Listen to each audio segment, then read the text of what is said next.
Done. Okay, you're all set. All right, very good. Thank you. I said a little prayer for you. Have a good one. Take care. Bye-bye.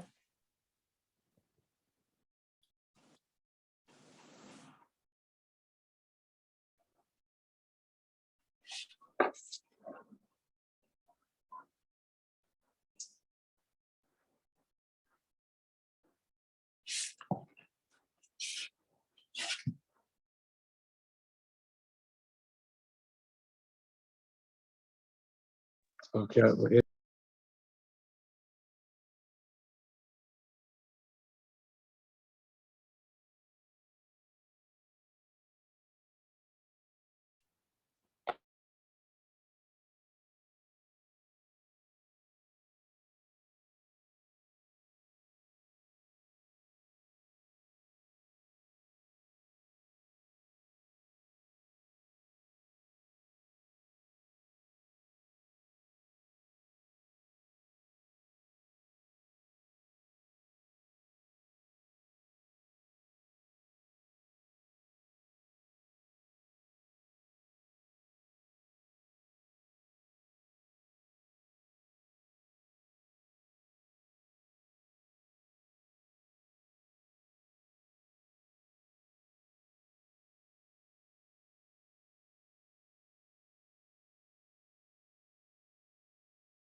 Не, на самом деле тут много этих проектировок.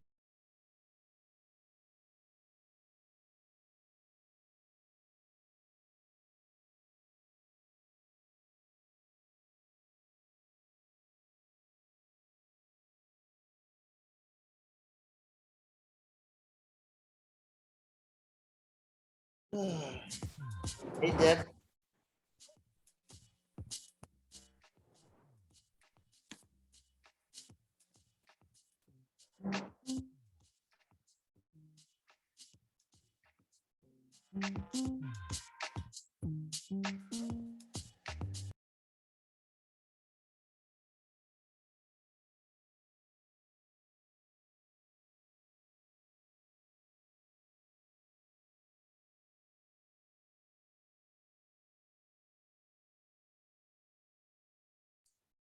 Hey, Mary Ellen, how are you? All right, yourself? I'm good. I'm all right. Down Everybody, 15 pounds? I want to welcome all of the early folks. We'll just let folks trickle in. I'll let them in, and then probably a couple of minutes after 7, once we have a quorum, we'll get going. So just get settled in. I used to have to 20 gallons of water every time. Now, just scrape them up.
why Goldman Sachs doesn't treat investing like a game. We have digitally managed portfolios backed by over 150 years financial. И главное, я это и дальше буду всегда пользоваться. Я хочу, чтобы было видно.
Nothing.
Good evening, everyone. I'm just giving folks a few more moments just to arrive, and then we'll get going.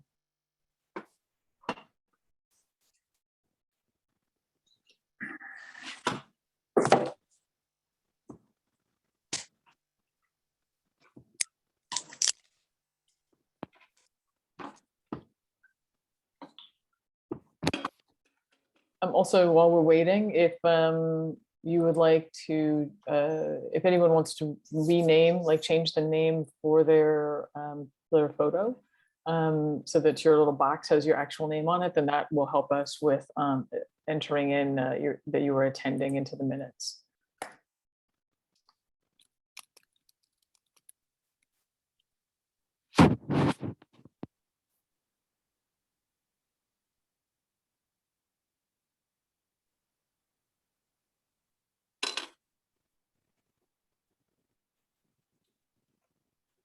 Deb, can you hear me? Hey, Rosemary, how are you? Oh, I'm good, thank you. I think there's something that somehow gets lost in the introduction of people. The Office of Open Government and the Open Meetings Law allows any member of the public to attend and listen to any of our meetings. There is no obligation whatsoever to acknowledge who you are or give your name. It is not required. You do not have to change your name so as to reveal who you are to us. The Open Meetings Law is very clear. You're a member of the public, you can attend and you can listen, and there is no obligation whatsoever to acknowledge who you are. So I think this is an important thing that people understand. It is entirely up to them if they want to do it, okay? Thank you, Rosemary, for that clarification. Yeah.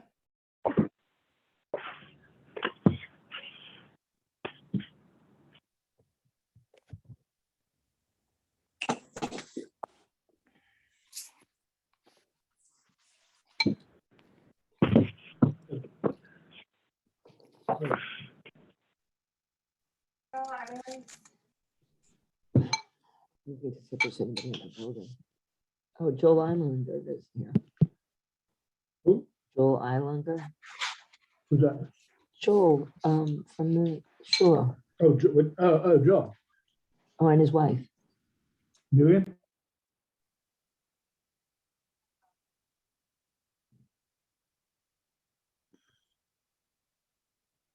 Oh,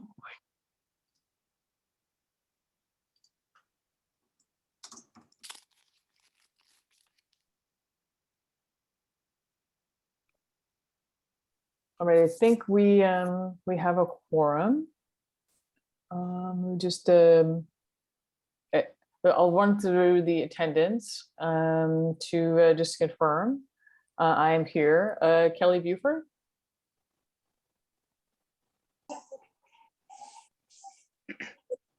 Kelly Buford, are you here? I thought I saw you sign in. Yes, I'm here, Deb. I'm sorry. I'm double muted. Sorry. Yes, I'm here. No, all good.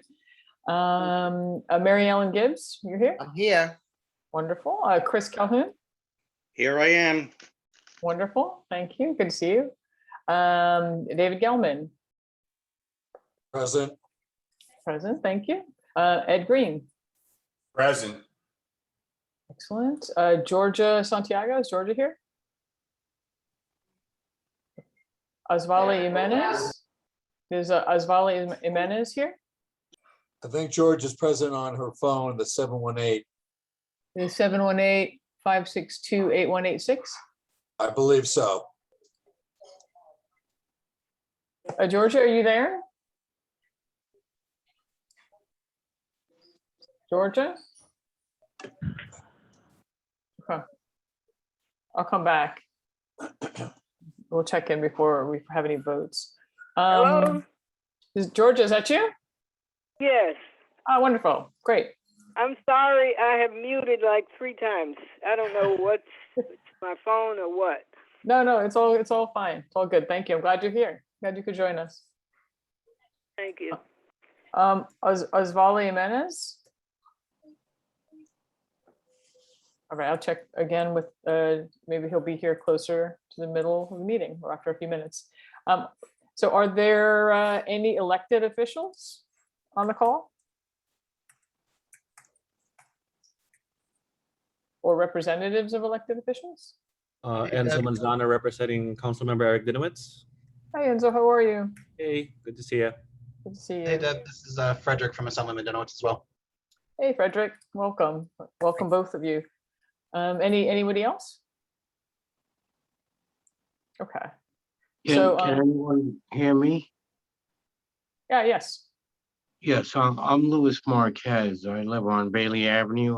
Louis, just one sec. Let me get the meeting going and then we'll, I'm sorry. no, it's totally fine. And we'll go topic by topic in the agenda. Okay. Okay. And I'll give some ground rules, like, so everybody knows how it works. Thank you. No, totally. So, so I'd like to call the meeting to order and thank everybody for attending. I am Deb Travis, the chair of the Traffic and Transportation Committee for Community Board 8. And we have a really packed agenda, so let's get going with it. A few housekeeping items regarding discussion. So as a community board committee, we loosely follow Robert's Rules of Order. I'm gonna just mute some folks here, just 1 second.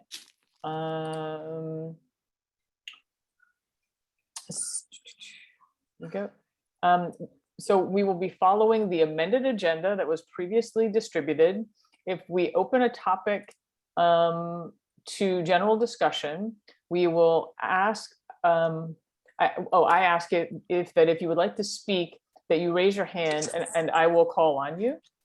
Our goal is to have a good, robust discussion of our agenda items. However, if we have a lot of people who would like to speak on any individual topic, you may only get to speak once, so make sure to make it count.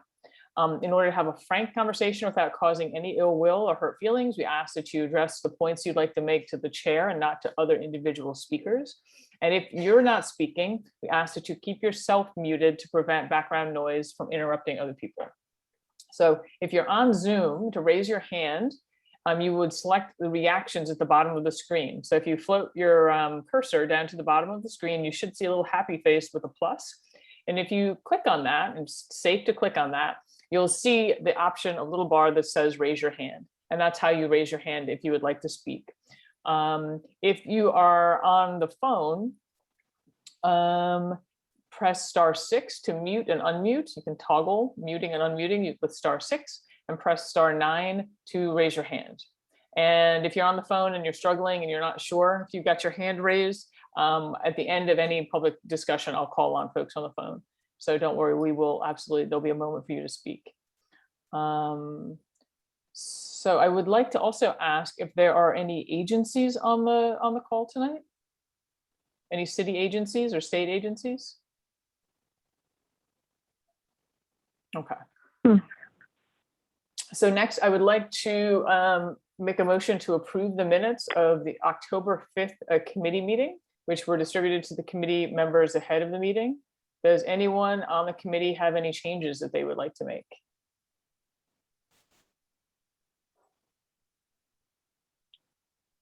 Anybody? All right, so seeing no hands raised, I move to approve the minutes by unanimous consent. So the minutes of October 5th, 2021 have been approved. So chair's report. First item, I would like to extend congratulations to the DOT Bronx Borough Commissioner Navardo Lopez for his appointment by Governor Hochul to New York State Deputy Secretary for Transportation. I only had a brief opportunity to work with him, but I always found him to be very committed to creating a safe and effective transportation system for the Bronx. And, you know, he was just the hardest working man in showbiz. I look forward to seeing his work on behalf of the state. I think he'll do a wonderful job. Until a permanent replacement is appointed by our new mayor, Eric Adams, the Deputy Borough Commissioner, Keith Kalb, will be the acting commissioner for the Bronx. Next up, update on the Major Deegan stormwater reduction. So back in September, the Traffic and Transportation Committee had a joint meeting with the Environment and Sanitation Committee. So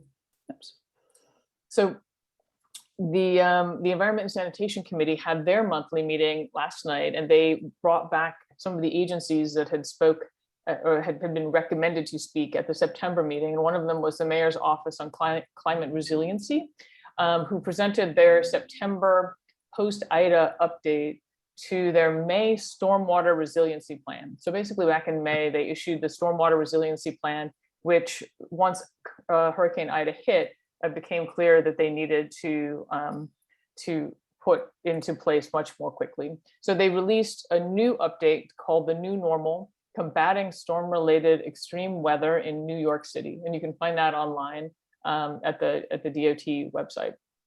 It describes initiatives and learnings that the department took away from the unprecedented rain from Hurricane Ida. So some of the key takeaways that are relevant to the Deegan flooding. Number one is that New York City is going to educate, train, and acclimate New Yorkers to this new reality. So there's going to be a big focus on getting more public education out about the dangers of stormwater runoff specifically. That New York City is going to plan for the worst case scenario in every instance. You may have already started to see this where there are any storms, we definitely get a lot of warnings on our phones. That's going to continue, and that the city will be acting very aggressively or more aggressively than ever before to alert New Yorkers to the maximum possible impact.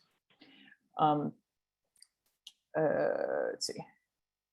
And so this will mean earlier warnings, more evacuations, and more travel bans.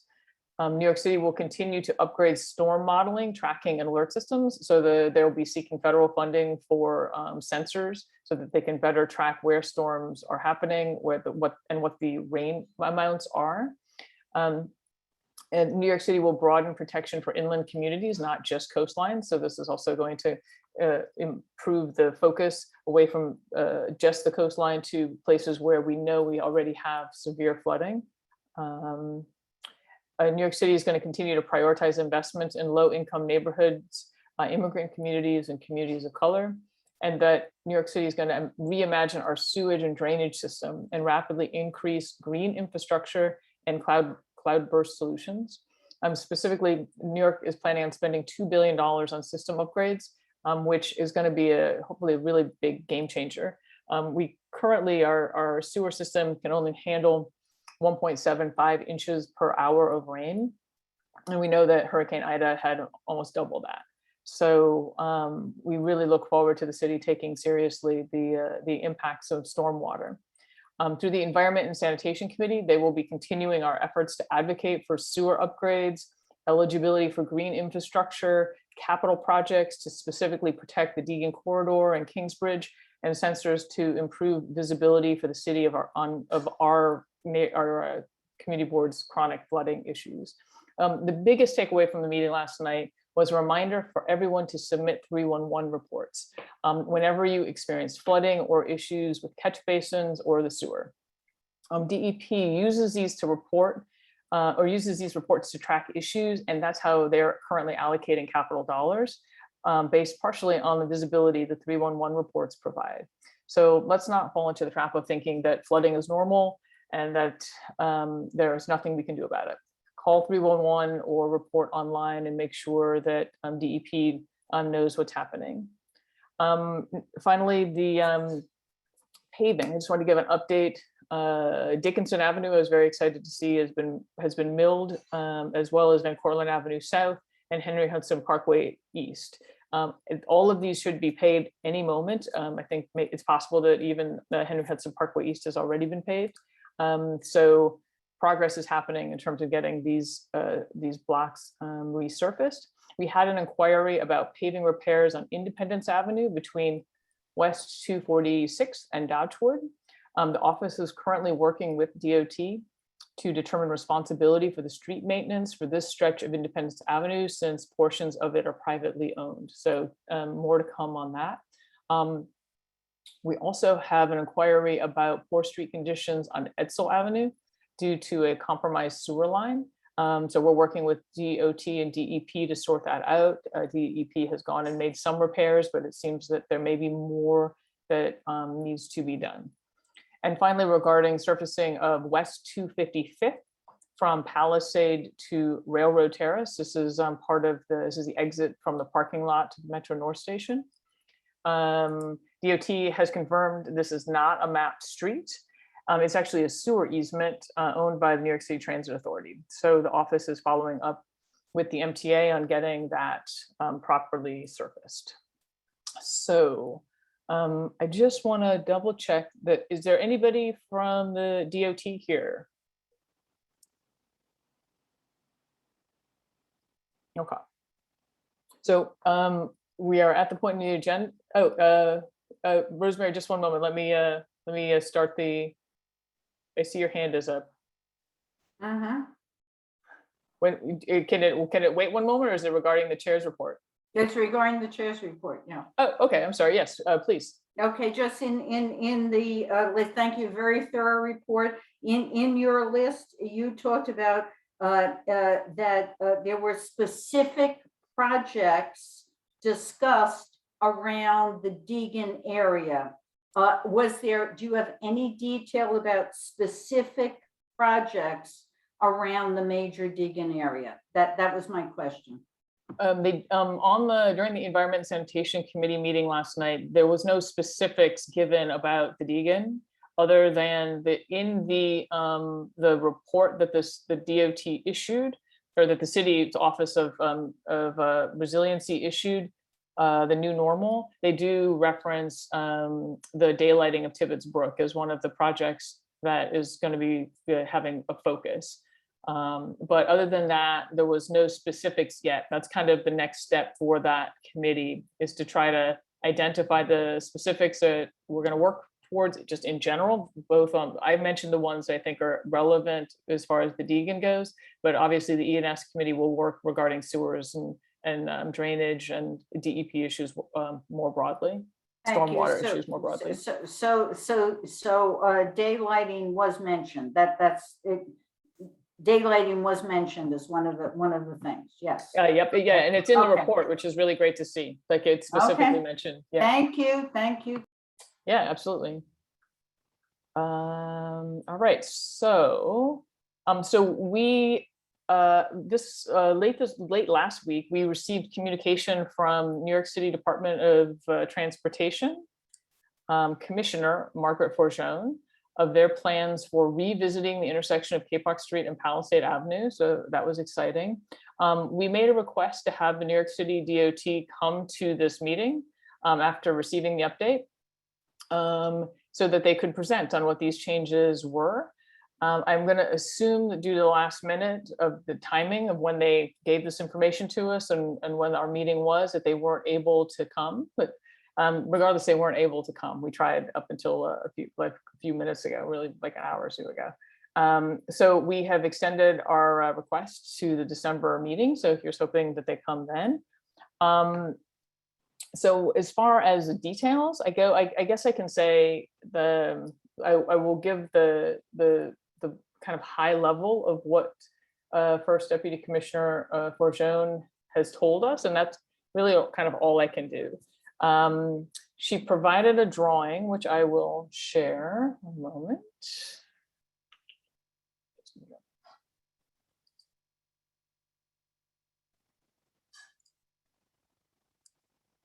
So we have this drawing, and that's all of its mysteries.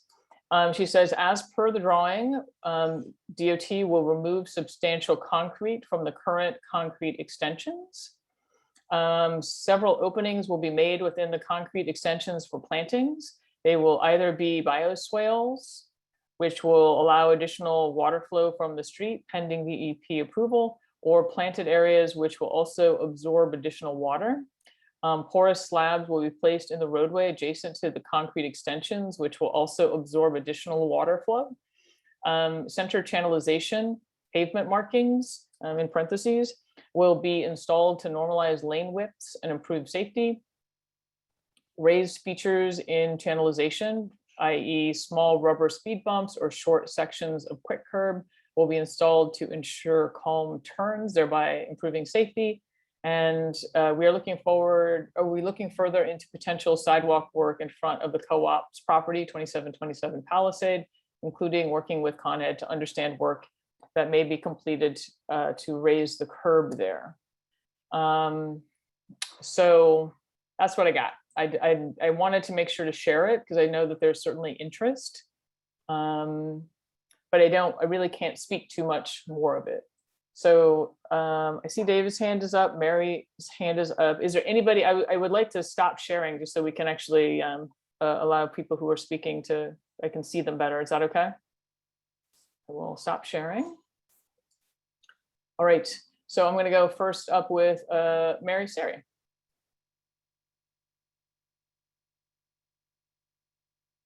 Mary, I think you're muted. You're muted. Thank you. Yep. Thanks, Deb. I'm going to be brief. I know there are a lot of people that want to have the opportunity to speak.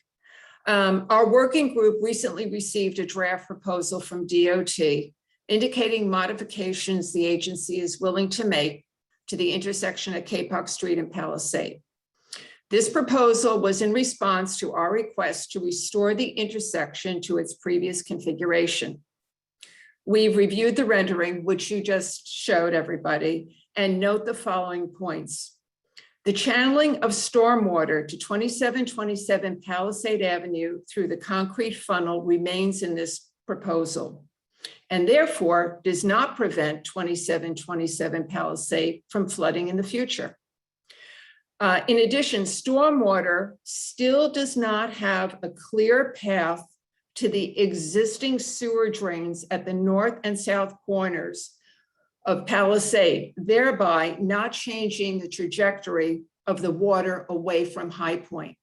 And that's a very critical point for us. It appears that DOT's apprehension to restore the intersection to its previous configuration is the stated safety issue of a long north-south crosswalk. Our research has revealed several solutions to this concern, including, but not limited to, a traffic island that can also solve the flooding problem caused by the concrete funnel. Based on the above, we asked the Traffic and Transportation Committee to reject DOT's recent proposal. We have also reached out to DOT for a meeting to discuss the creation of a safe pedestrian crossing while simultaneously eliminating 2727 Palisade from being flooded in the future. I want to add that the porous, and I don't know if you need to bring the diagram back up again. The water right now with the extended sidewalks remaining intact do not know how to turn right or left. And the porous blocks are going to be towards the right or maybe the left of the diagram you have. Water only knows to go one way. And right now the path created by the first construction has the water going straight into High Point. So while it sounds great on paper that porous blocks are going to be installed, the water still needs to move right, and it doesn't, water just does not know how to do that. Thank you. Okay, great. Thank you, Mary. Next up, Boris and Tatiana.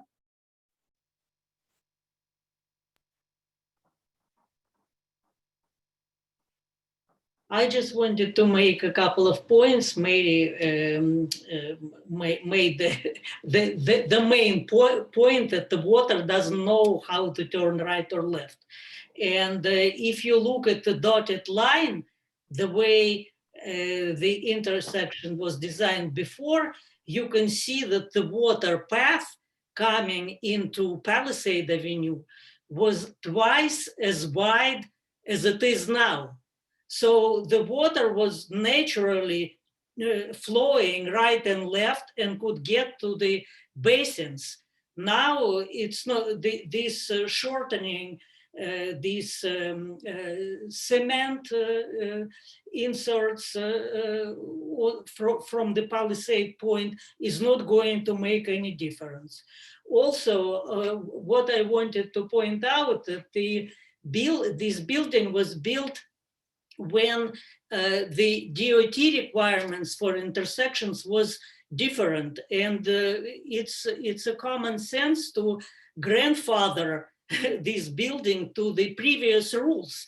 when the constructor and the architect were considering the water path and built our building to be safe from flooding. And now under the new rules, it's not going to be safe. And also maybe it is worth inviting as an expert, a licensed engineer.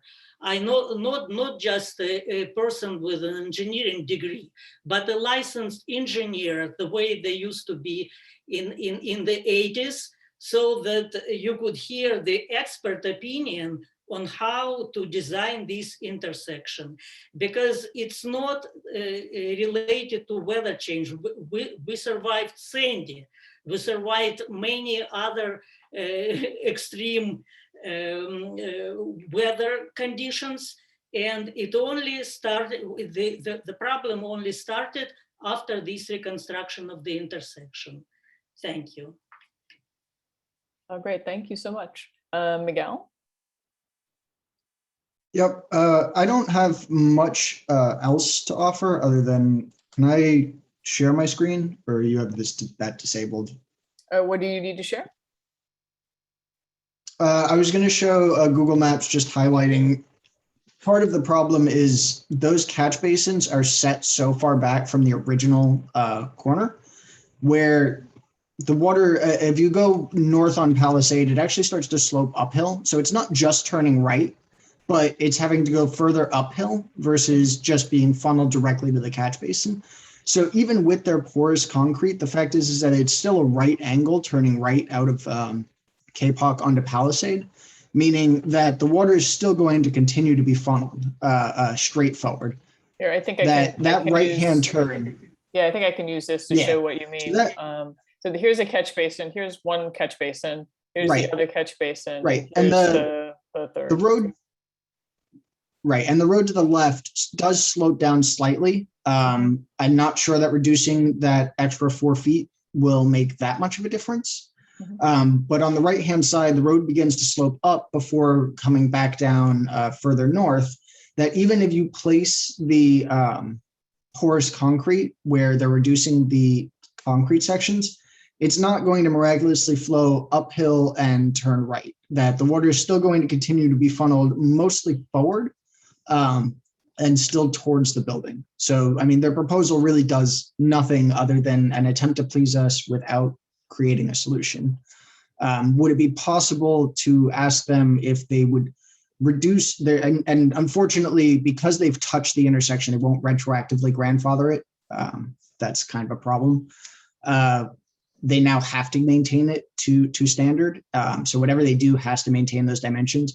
Is it possible for them to reduce the right side of the sidewalk and maybe replace it with bollards and a painted extension to prevent cars from turning into it, which would still allow the water to freely make that original turn from where the sidewalk was? Or, I mean, their other option is move the catch basin, which I think is a bigger project in my opinion than a surface construction.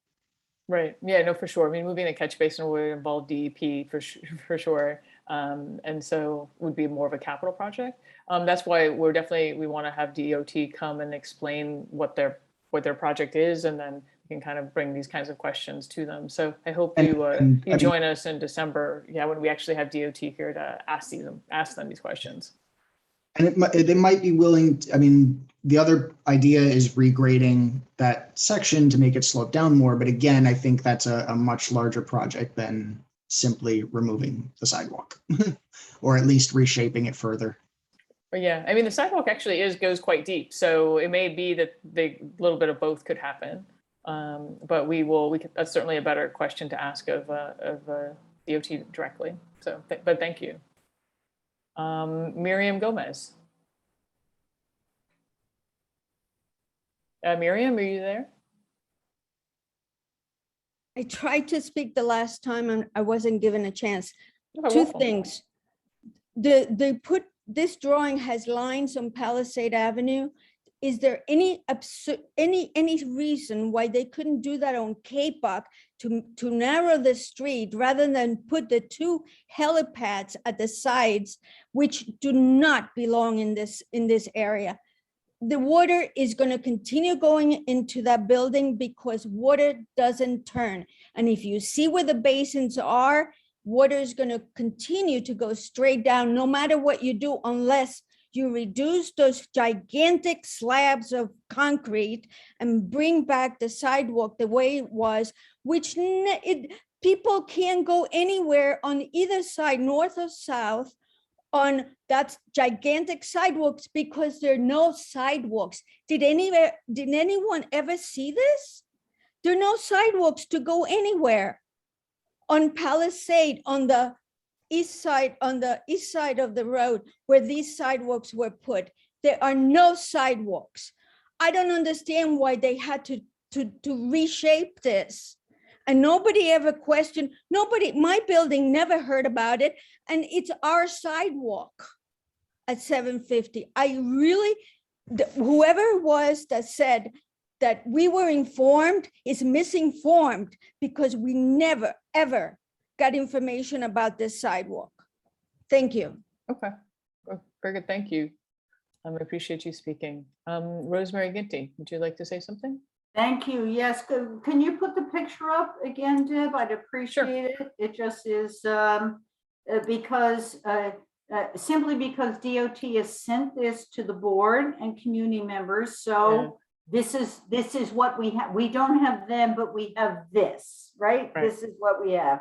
And they will, as I understand it, they will be at our next meeting. They will be here at the next meeting to talk. Or this is my sincere hope. We have not gotten a confirmation from them. Oh, I'm sorry. I misunderstood you. I thought it was, they're not here now. They'll be here next month. I'm sorry. I misunderstood that. Yeah, no, they're not here now. And we tried right up into the last minute to get them here now, because that would be really convenient, because here we are. But that, we are hoping that with the additional time that we'll still be able to get them in December. Thank you for clarifying that. I misunderstood. I thought they'd be here next time. Thank you for clarifying it. But just simply look, the picture is for your committee members and the community. It's like a blast of colors and red and green and lines and everything. I think from the community members who care about being flooded, the key lines are the following. Please, everybody, concentrate on the dashed lines. Do you see the dashed lines on the north side of the street and the south side of the street? The dashed lines are the original what the sidewalk was. And please focus on the end of the dashed lines, both on the north side of the street and the south side of the street, end up at catch basins. Oh my God, it's civil engineering at its best.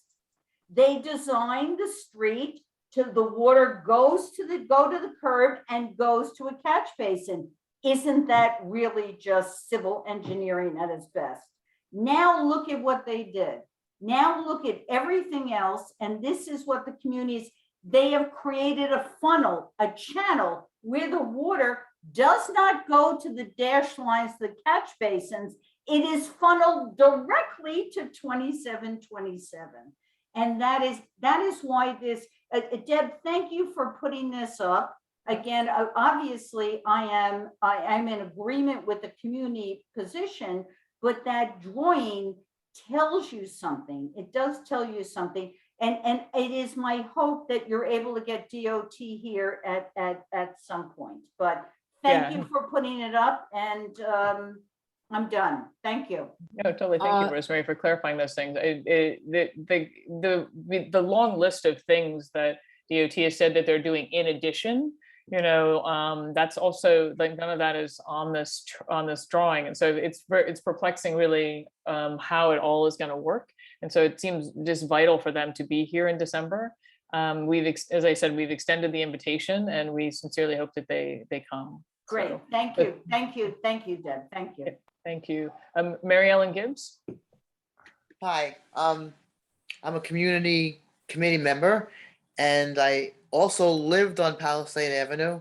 And looking at that picture, I totally support the people of 2727 Palisade Avenue. To me, it just looks like another, just trim the edges to appease 2727. It's not, it's just gonna push the water straight at it again, because it looks to me that it has nowhere to go.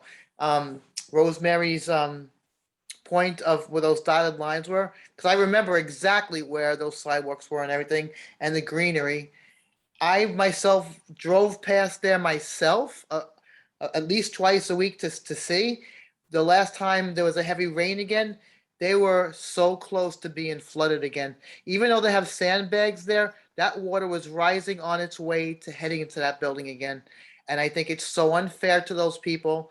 I mean, there's seniors there, especially that live, they live below level, and to flood them out and to go through this again, I think I would lose my mind. To me, that drawing was just another appeasement to the people. Oh, let's give them this. Maybe that'll quiet them up. Those catch basins are way to the left. How is it going to turn to that? I mean, unless you're going to tell the water, please go this way, go that way. It's not going to go that way. It's just going to keep pushing it straight at that building. It's a disaster design. I think it should be ripped up right to the original. That street was designed with those buildings back in the day to move the water where it's supposed to go. I don't know whose big great idea that was to change that. I mean, I lived there as a kid and everything else. Why change the street? I was a small kid crossing there. It was safe. So I think I strongly suggest that they put it back to the original where it was, and so these poor people don't have to keep being flooded. I mean, they're paying good maintenance money and for their property over there, and they should be able to relax and enjoy their property without having to worry about swimming in their living rooms. And at that, I'll leave it at that. Thank you. Great, thank you, Mary Ellen. And apologies, I did not introduce Mary Ellen. She is on, she's on the committee as a community member. So thank you for that. And then Thank you, another committee member, Ed Green. Thank you. Hey, Deb. Yeah, I'm going to keep this short and sweet. And I just wanted to thank Rosemary for illustrating that in layman's terms, so everybody can understand exactly how that works with the dotted lines, because it couldn't be any clearer than that. We can talk about this until we're blue in the face, approach it from every angle, but that's the simplest way of just looking at it. And Rosemary, that was brilliant. Thank you for illustrating that. And I think everybody from the committee and everybody should just take a look at that point, because that pretty much breaks the problem down to its, simplest form. And I agree also everything with what Mary Sari said too, that doesn't seem like anybody's happy with what they're proposing here, and back to its original form. That's it. Thank you. All right, thanks, Ed. So, is there anybody else on the committee who would like to speak? So since we still don't have any specifics from the committee, so obviously with the committee should probably do a resolution, because we haven't heard from DOT yet, and we reached out to the co-op board for 2727 Palisade because they'd provided us with a letter before. So we wanted to know what their take was on this presentation, or on this plan. They are actually also meeting tonight. So we look forward to hearing from them about their position, and then we'll take up the discussion again in December. I want to move on to the next item on the agenda, which is... Deborah, could I just interrupt for a second? On the reactions, it's not showing, at least on my screen. Oh, to raise your hands? To raise hands, it shows. Oh, I'm sorry. Yeah, no, I'm sorry. Yeah, that's fine. Yeah, I just wanted to add in, because I know you do have a longer agenda tonight, and I'm part of the group here to kind of save our neighborhood, essentially. I find it, just very briefly, because I know we do want to move on, I find it kind of ironic that you began our meeting tonight talking about upgrades of sewers, dealing with green space, and other matters that, ironically, we were addressing a year ago, having to do with this particular area. And I think it really is worth mentioning, especially since DOT is not here tonight. really the kind of the lack of communication that has really taken place since this whole project began. And you know, while there's an immediate concern having to do with the water flow into 2727, and that absolutely is a priority. If you were in our neighborhood, I live at 750 Capoc, there are sandbags that now line the sidewalk that's reminiscent of Sandy. That should never, ever have happened. And when I take a look at this diagram, part of it, and some people are addressing this, it seems some of it is really a Band-Aid over a much larger problem that exists here. This project was done pretty much in the dead of night over community opposition, over pleas from the community board to hold off until there's some community feedback having to do with this DOT plan.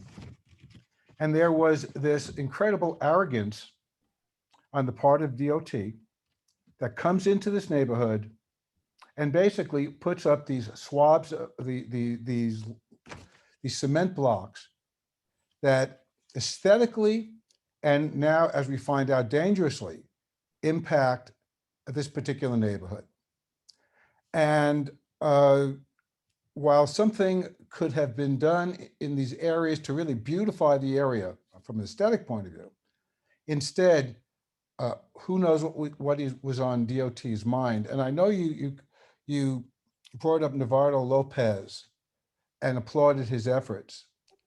I must say that while he did come into our neighborhood and he did address these concerns, he basically ignored those concerns coming to these meetings.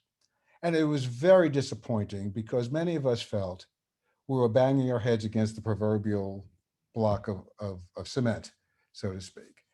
And there are a number of issues here having to do with community, community involvement, community voice that was really ignored through this process. I think we need to move ahead. We need to remove, we're kind of talking piecemeal here. I think these blocks need to be removed. I think there has to be a revisitation having to do with this area. And we are all for safety. We're all for beautification of this area. There are people who are very committed here and would work hard to make this right, because this is wrong, what has been done here on different levels. So I just wanted to add my voice to this conversation because I too have been involved from the start, having to do with the problem here. And the fact that we're facing a problem now should have easily been anticipated a year ago, and it was anticipated a year ago, and our voices were ignored. I'm sorry DOT isn't here tonight. They should have been here tonight, because you could see the outrage by community members here having to do with the process. So we need to move ahead and have something done, and done quickly. So I just wanted to add my comment to that. No, I appreciate it. And my experience working with Commissioner Lopez was really on several projects. And I know on this one in particular, like that there's been a lot of frustration. And I think that, you know, the DOT's position was to try to make an intersection safer from their point of view.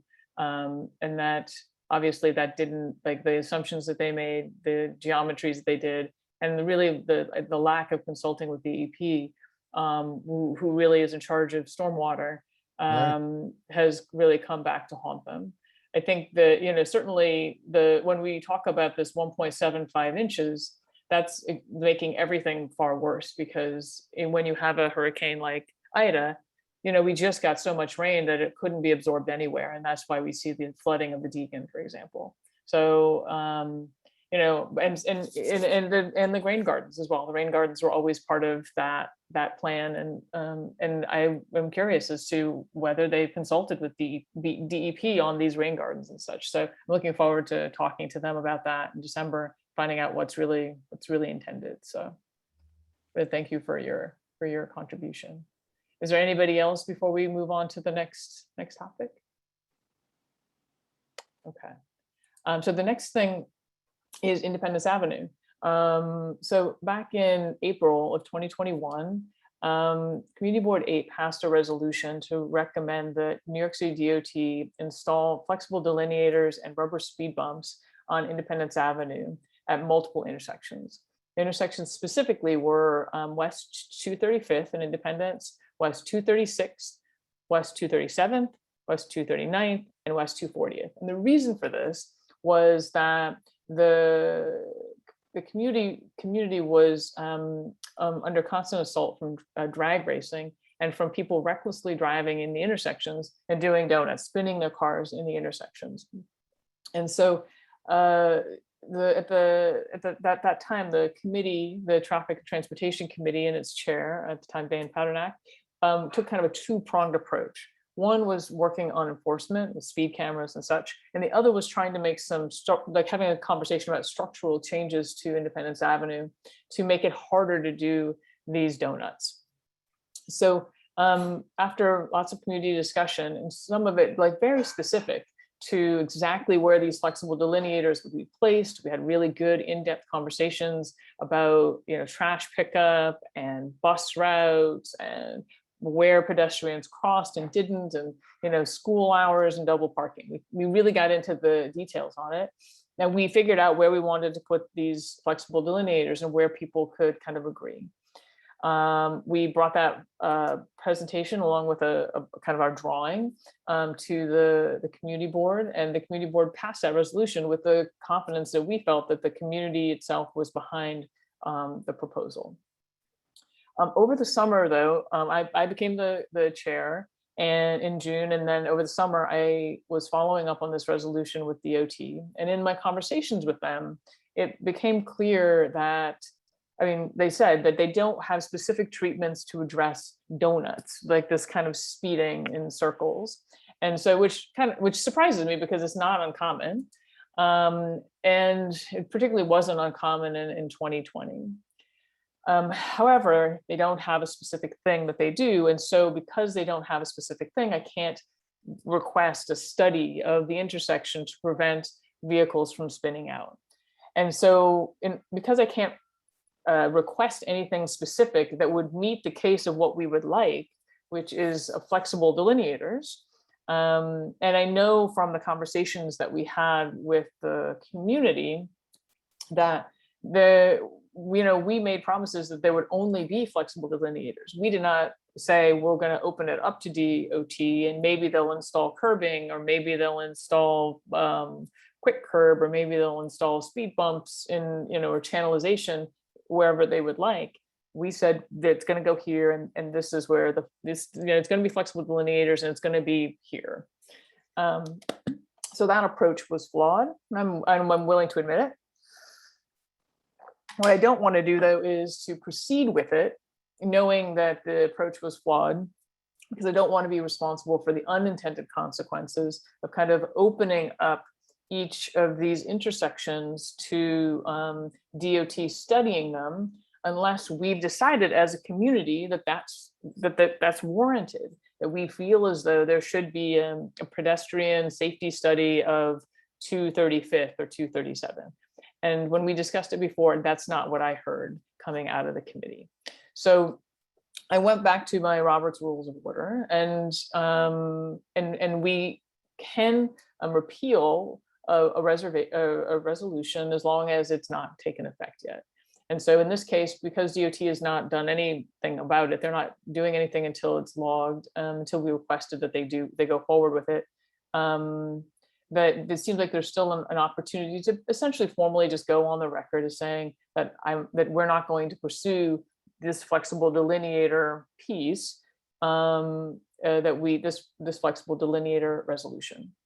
So with that kind of explanation, I want to just open it to the committee to see if they have any questions about what I just described, and if there's anything else you would like me to clarify, because I'm happy to. Yeah, Ed. Yeah, Deb, I think that's, I definitely would be for putting forth a resolution to take back our resolution, or however you want to describe it. But I also think that that's a very wise approach. What you mentioned earlier about unintended consequences and proposing things, especially since they don't have any policies on donuts or stuff like that. But not only for that, but for other things, we might have to look a little more carefully about what we're opening up, what kind of a can of worms we're opening up on ourselves, because it seems that DOT, once they've start looking at something, just starts going in whatever direction they want. So yeah, I would agree with any potential resolution to pull that back. And in the future, maybe looking a little more closely at some of these things before we jump in head first. That's it. Yeah, thank you. Yeah, I mean, the thing I walked away with was that, I mean, and maybe I should have understood this all along, is that DOT wants us to kind of be their eyes and ears for issues. So they want us to raise issues. But if once we've raised them, and Navarro said this outright, that if we say there's a pedestrian safety issue at an intersection, then they have to do something about it. The city's been put on notice that there's a safety concern, and so then they'll do a study to see if they agree. And if they agree, then they will do the things that their engineers tell them they need to do in order to make it safer. And so, that it's in our toolbox to say, we think that, we'd like you to study this intersection for a red light camera. We'd like you to study this intersection for a stop sign. We would like you to study this intersection for pedestrian safety, and knowing that these are the types of treatments that they might think about. But I think the takeaway for me was that we have to be so certain that it's a problem that we must have solved, that we're willing to say, we need DOT to step in and look at this, and knowing that they'll come back to us, with what they're planning to do. But the comments and the feedback that they want from us is really just kind of around the edges, to kind of catch them before they make they put curb in front of somebody's driveway or something, because they didn't see it. There's some sort of site condition they didn't notice. And so, their engineers in there are gonna solve it with as best. They're not looking for us for professional advice on how to design streets, I think is what I took away. Agreed. Yeah. So thank you, Ed. I'm gonna next up, Mary Ellen. Hi, I agree with you and Ed, showing their past DOT, because we bring something up to them, like for instance, Marshall Avenue. We went through that whole thing that the store owners didn't want bike lanes there and this and that, and then we go and vote on it, and then they'll turn around and do what they want. So I think that would be like, if giving like a new thing, like to new resolution, it kind of maybe puts a safety there, because if they start putting like on Palisade Avenue, start putting in cement here and cement there, it becomes a bigger disaster than what we wanted. We want safety there, so they can't do donuts and racing and stuff, not like make things worse. So I think that's a great idea to make a new resolution. Okay, great. I mean, and there may be, we can have a conversation if there's folks in the community who have a specific intersection where they're like, we would like to have a conversation about pedestrian safety in front of, 237th or something, or in front of the school. But that's a different conversation. And Right. That's something we would really need to put the whole community on notice and really have a conversation about just that thing. So yeah, seems just far too much a carte blanche for every intersection. Yeah, it's open up a can of worms we don't want to deal with. It's a lot. It's like 6 cans of worms. Thank you. Rosemary? Oh, good, thank you. I'm afraid there's going to just be a couple of questions for me to get through what my thoughts are here. And I need to really understand, if we ask through this resolution to do something, are you saying that DOT has said to you in a conversation, a specific conversation, that they will not abide by our resolution and go beyond our resolution? Is that what you heard from DOT? No, what I heard from DOT was that we can request, we have to raise the issue. So this is the question. This is what they would like from us, is when we say we would like these flexible delineators installed, what is the problem we're asking to be solved? Because that's what they want to focus on, not on the flexible delineators, if that makes sense. And when I say, okay, the problem that we want to solve is the the donuts for the vehicles, then they say, well, we don't have a way to, we don't have any specific treatments that we would use to solve that.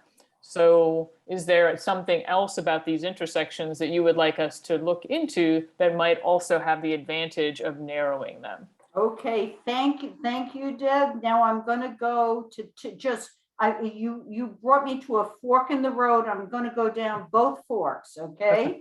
No, Okay, have at least you're talking four about folks? rescinding a resolution. I do not know how we do that.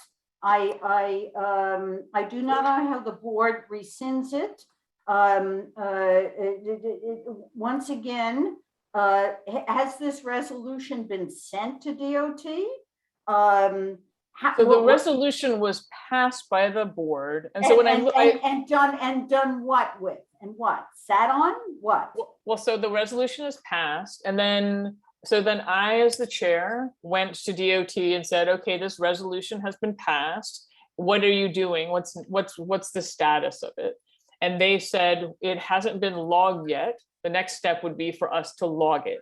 What does that mean? What does that mean, logged? I don't understand that, because the committee chair has no jurisdiction over a resolution that the board passed. So explain to me logged. I don't understand that mean logged. I think it's essentially administrative, that they are, a bureaucracy, and that they will assign a number to the request from the committee, and or from the request from the board. And so as a person who's following up on that request, it would get entered. I just basically, and this has happened with other things, like that the intersection of Orloff and Cannon, for example, there was a resolution there that also hadn't been logged yet. So I sat with the resolution, told Darissa what it was, and she logged it. And that was very, that was a much easier, because much easier thing to log. I want to tell you, I was vice chair for 3 years and chair for 3 years. That's 6 years of leadership in this board. I have no concept of a committee chair talking to an agency, talking about logging something in. It's a mystery to me. So thank you for explaining this to me. Now I understand the position that we're in at this point. So therefore, rescinding, I'm sorry, I'm interrupting you. Go ahead. Yeah, so on rescinding, so I went to the Guide to Parliamentary Procedure for New York City Community Boards. It was given to me when I joined the board. And it's in there under renewal motions, there is rescind or repeal. The purpose of this motion is to cancel or countermand an approved motion or action, but there is a condition. The motion or its action must be at a point in time that allows it to be rescinded. The general principle is you can't undo what can't be done. A signed contract cannot be rescinded, or if a board member has been notified of an election, the election cannot be canceled. The motion to rescind or repeal is debatable and amendable. So like their example is, chairperson, last month we approved sanitation's district-wide plan. However, additional information has been recently presented to us. Since the plan has not been implemented, I move that we rescind part A of the overall plan. So that was the example of rescind or repeal in the guide. I talked to Marty about it as our parliamentarian, just to make sure that I was understanding. And he seemed to think that it was that was following the correct procedure, which is simply that the committee would agree to rescind or repeal, and that would go to the board, and that the board is the only one that then can actually rescind or repeal its previous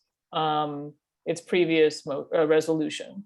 Okay, and I really, really need to understand, what do you think the advantage of rescindment is? Other than just, it's 100% the only advantage is transparency. I just wanted to be transparent that we were not going to be pursuing this with DOT, and to make it clear to DOT that we did not want them to pursue it. Oh, understood. Now, can you explain to me in the agenda description, it says the committee will be accepting proposals for Independence Avenue intersections that should be studied for pedestrian safety to be discussed at a future meeting. Mhm. Explain to me why that does not put us in exactly the same position we are right now. So the difference there is that because what I am saying in that description is that I didn't want to foreclose that none of these intersections have a pedestrian safety issue. We just simply did not agree on it. We did not discuss it. And as a committee, that was not what we were looking at. And so in the future, if there's something, or at this meeting or another meeting in the future, if somebody wants to raise an issue, because I know that there were people in some of these conversations who said, it's difficult to get across the street to the school, for example. And so I want that, if there is an intersection that folks would like to raise, or groups, or the, parents association, or whatever, if they would like to propose something, I didn't want to shut that down, but that's not part of this. This specifically is about going on record saying we do not want DOT to do a pedestrian safety study, essentially, on every one of these intersections. We don't want them to proceed with their interpretation of this resolution. Understood, but you are saying the independence, the committee will be accepting proposals to do exactly the same thing so that DOT can look at it and come up with their own proposals. Well, that's no, that's what I don't understand. It seems to me within the description, there is and I'm going to stop, there is a discrepancy, rescinding what we did and then inviting the proposal that the committee, your committee, is going to be accepting proposals to do exactly the same or something different than already has been done, which you are now saying rescind. That's the combobulation I can't get around my head, and I will stop speaking, but please understand my confusion in this. I think, Rosemary, what you would be describing is, like, if I was doing what you're describing, I think that it would look like if I put forth to rescind this resolution, which asks for flexible delineators at all of these intersections, I wanted to rescind that and instead invite people to have a resolution individually for flexible delineators at all of these intersections. That's not what I'm saying. What I'm saying is that the existing resolution, as it's put forth, specifically requesting flexible delineators, is not actionable by DOT except if they were to interpret it as a need for pedestrian safety at these intersections. So that I wanted to be transparent, that I didn't think we should pursue this, and that I wanted to avoid DOT taking it up or feeling as though they should take it up because it's a standing open resolution from the board and interpreting it as a request for pedestrian safety measures at every one of these intersections.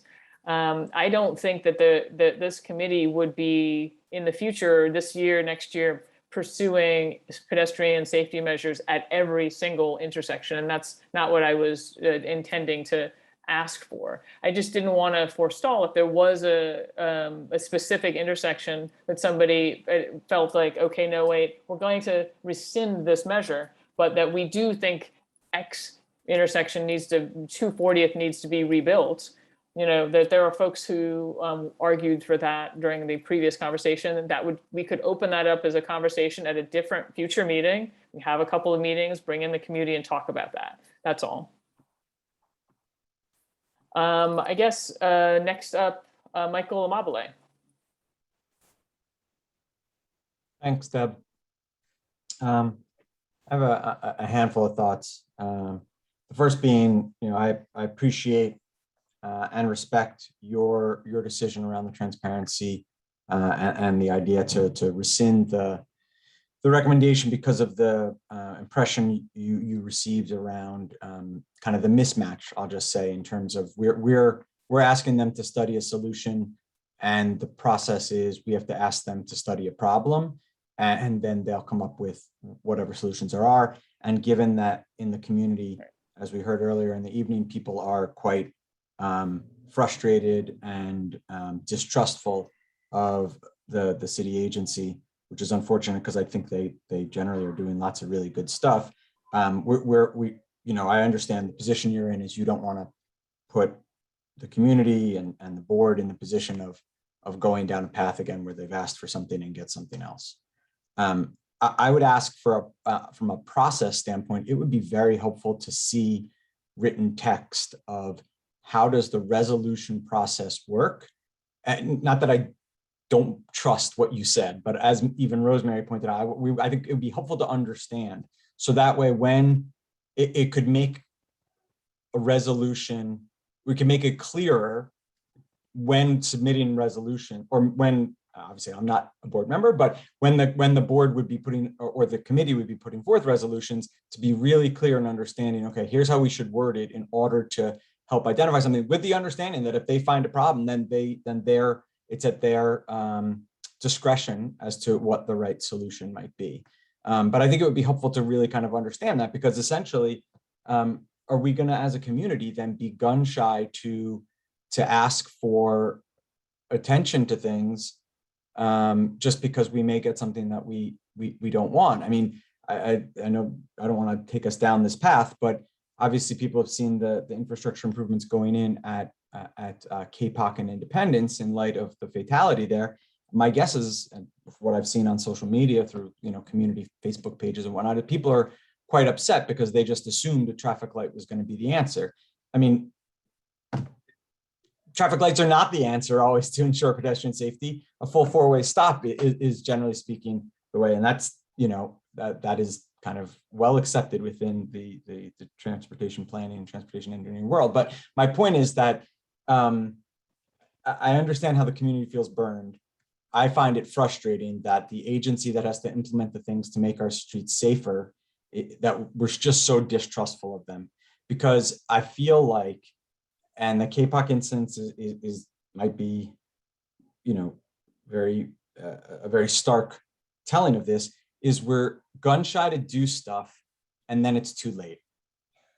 And that I fear, having walking my son to PS24 every day, to see the way people drive up and down Independence. And this is not the issue that had originally brought up, right? Originally it was mill and pave in 2020, striping took forever to come out, speed bumps weren't put in, Independence was a drag strip. Striping was done, speed humps were put back in. The people who had been drag racing there now found that this is a great place to do donuts. Dangerous driving was in general a big issue, it still is. Loud vehicles, all of these things, right? They all kind of, so and we talked about this last time, that we started crafting a response to one problem that was morphing. But the point is, the way that street is designed, and I know some people on this phone on the call feel very passionately, very differently than I do, that it's important for it to have its width maintained at all costs. That's how I've heard it, essentially at all costs. And that at all costs may be, human life and or injury or other problems, because the way people drive in and out of 235th along Independence Avenue to drop off their kids is it's crazy, it's maddening, it's dangerous. And some of the implementation, some of the things in DOT's toolbox causes people to drive slower. These are just facts. And I understand, again, where you're coming from, the kind of the needle you need to thread here in terms of being transparent and making sure that we're not, again, letting the agency do something that so many people feel very passionately about is going to kind of lead to these super negative repercussions. But I also feel like, we're essentially now paralyzed ourselves to not being able to get help from the agency that can offer a lot of help.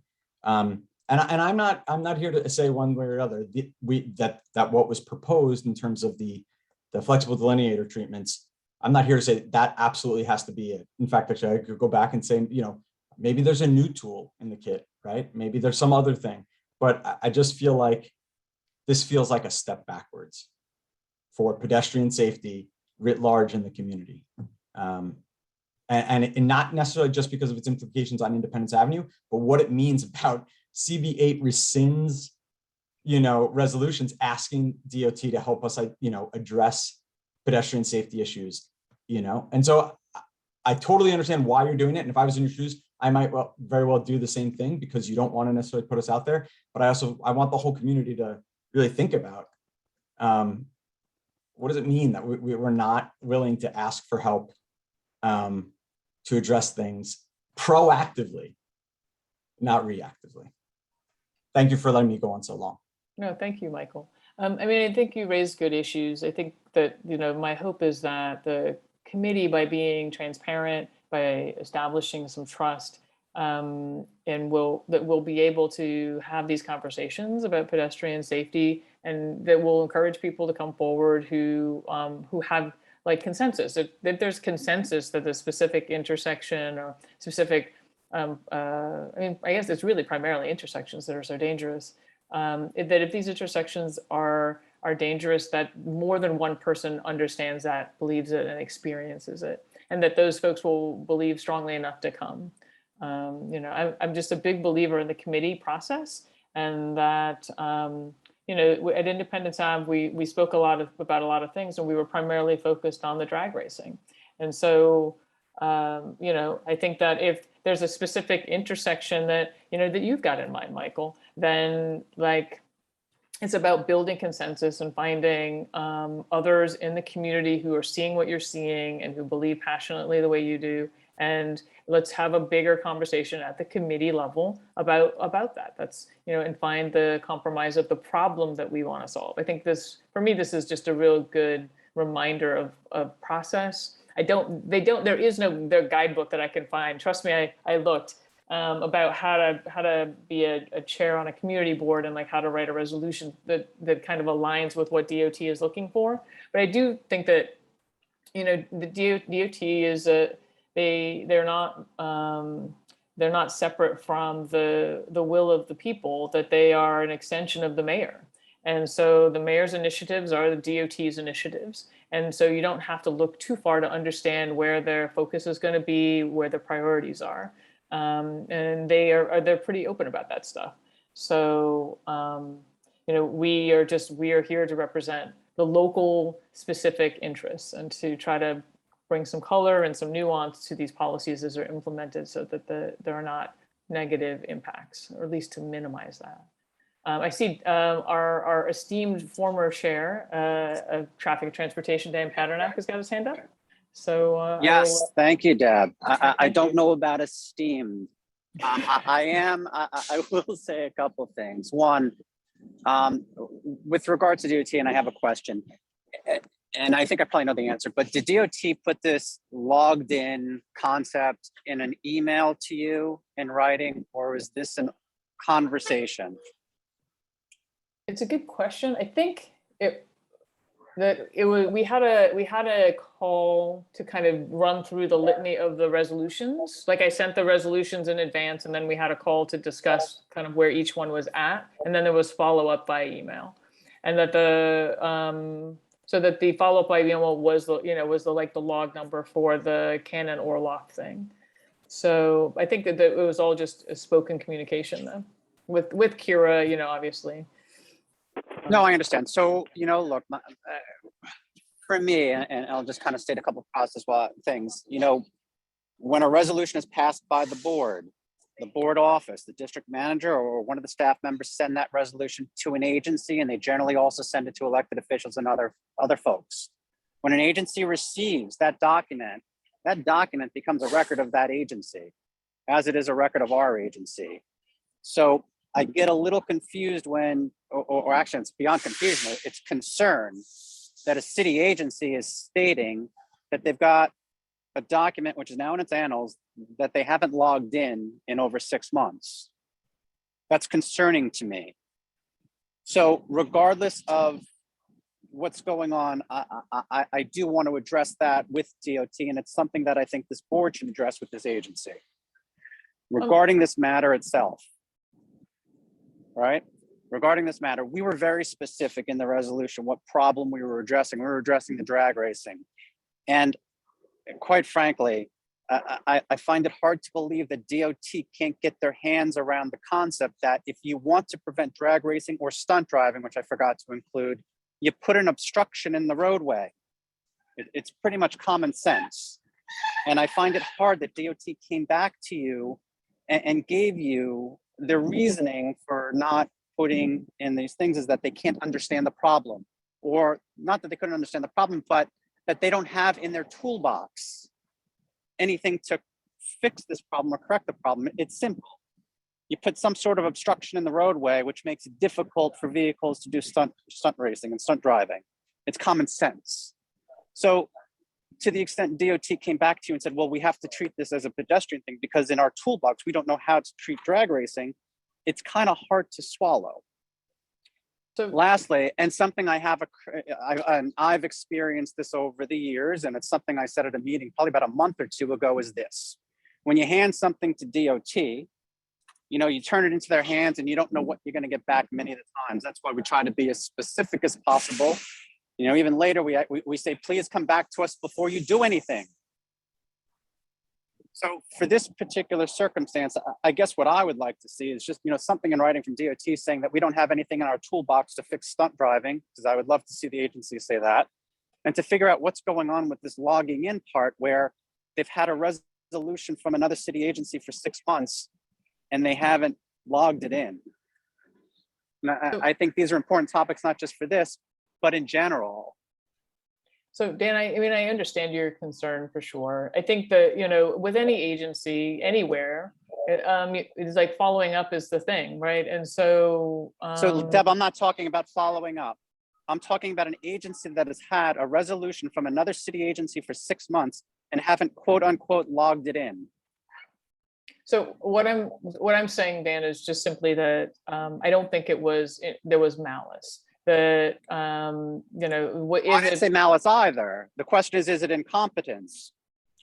You know, I don't know. You know, but that I'm not sure, like with all of the changes that are happening at DOT, whether that like is a useful use of my time to find out what form of unintentional it was. So here's the thing, I don't care what the intent is. The concern is that from the time our board submitted them a resolution, it took them 6 months to again log it in. So just to go back. And from what I understand, they haven't logged it in yet. Dan, you made your point. So just stop for a second. Let me answer there. You had three things, I think. One was the logging in. From my point of view, I don't think it was intentional. And there were things that there was just stuff to clean up. And so I worked on that stuff, got things logged in. Things are logged in now. And I think there's like a clear process of it. Because also, you know, it's like just what I ask for after each resolution is just that kind of follow-up piece. Treatment of regarding the drag racing treatment part. I mean, I think you know this already, that, you know, the DOT has citywide standards that it follows. And it's perfectly reasonable to say, well, why doesn't the city develop, you know, the Department of Planning develop, you know, citywide standards for this particular type of treatment? I think, you know, that's something we can kind of, you know, ask DOT about, like what the process is for the development of a treatment, you know, but that they, you know, at an individual intersection, I think it seems just from understanding how an agency like this works, they're trying to have as much uniformity in the roadway as possible. And so they have specific types of treatments and specific requirements for everything, you know, and so including, you know, what qualify, and there's federal standards as well. And so I think we're going a little bit beyond what their normal treatments are. Again, what you told us earlier was that they don't have a treatment to handle drag racing, and what I'm saying, and stunt driving. And no, what I'm saying is very much common sense that you throw an obstruction in the roadway and you're going to stop it. So that's fine. That can be your belief. And that's what I would like to see something from I'd love to see something in writing from the agency saying that they don't have a treatment for drag racing or stunt driving. Okay. I mean, I don't feel like that's necessary, but, you know, I appreciate I do. I think it's very important because that's what's being conveyed to us. They can't look at our resolution because they don't have a treatment for it. So So Dan, what's the point though regarding like the treatment let's of actually this- find out because what- even Dan, I'm just gonna stop you for a second, because even if we said, what is your treatment for drag racing, right? And they, whatever that is, we said, would we say, knowing what we now know and understand, would we say, we would like you to do whatever you think is right to address donuts in this intersection? Well, I think if we knew I think what the their answer is treatments no, were- because Well, that's what we Well, Deb, understand now is that they're I not don't know that going the to answer do the is no. flexible, they're not going to do the flexible delineators specifically that we requested. That's all. So That's all Deb, I'm gonna say. my guess Dan- is so Dan, that you've flexible spoken. delineators are part of that treatment. I understand, Deb, but this is becoming a back and I got forth. three other hands up. That's all I'm saying. I understand, but you know what? Whether it's now or at the board, the conversation will continue. And I do think it's important for transparency, as is being stated here for another item, that we find out what the story is with this agency going on with these things. If they have nothing for stunt driving, then we should know that. The public should know that. All right, thanks. And Dan. the I logged see- in I- thing is another concern. Thank you. Thank you. I see Frederick, Fred, your hands up. Yeah, thank you. I know this is board business. I don't want to get in the middle of that. I do just want to be clear and remind everybody that when this was first being discussed, I believe in the spring, when there were issues brought to their attention, our office received numerous inquiries and concerns from community residents about what was going on. And I just don't want that to get lost, that there is very clearly a problem on Independence Avenue. And granted, we haven't heard as many recently, but I don't want it to get lost in this sort of process discussion that there is a problem and DOT needs to put something in there. And I know there was a plan that was brought forward that wasn't exactly what people wanted to see, but I want it to be clear that our office heard from a lot of people, and Assemblyman Denotes agrees with them, that something has to be done by DOT to address the drag racing, to address the donuts. And that's what I want to say. I don't want that to get lost, because I think that should be the focus of the conversation and not, the procedural ins and outs. Frederick, can I ask you because my understanding was that once the speed bumps went in, that the drag racing primarily stopped. Is that not true? Or are you still getting complaints? I don't live over there. I haven't heard Jeff complain about it. I haven't heard our chief of staff who lives over there complain about it. I haven't heard from constituents complaining about it, but okay. I think that it should be front and center that this was a legitimate issue at the time that the resolution was passed. And I don't want that to get drowned out by whatever procedural issues DOT has with this or whatever it is. Right. No, you make a good point, which is that at the time, the idea of narrowing the intersection seemed like it was a good thing to do, in addition to the speed bumps being restored.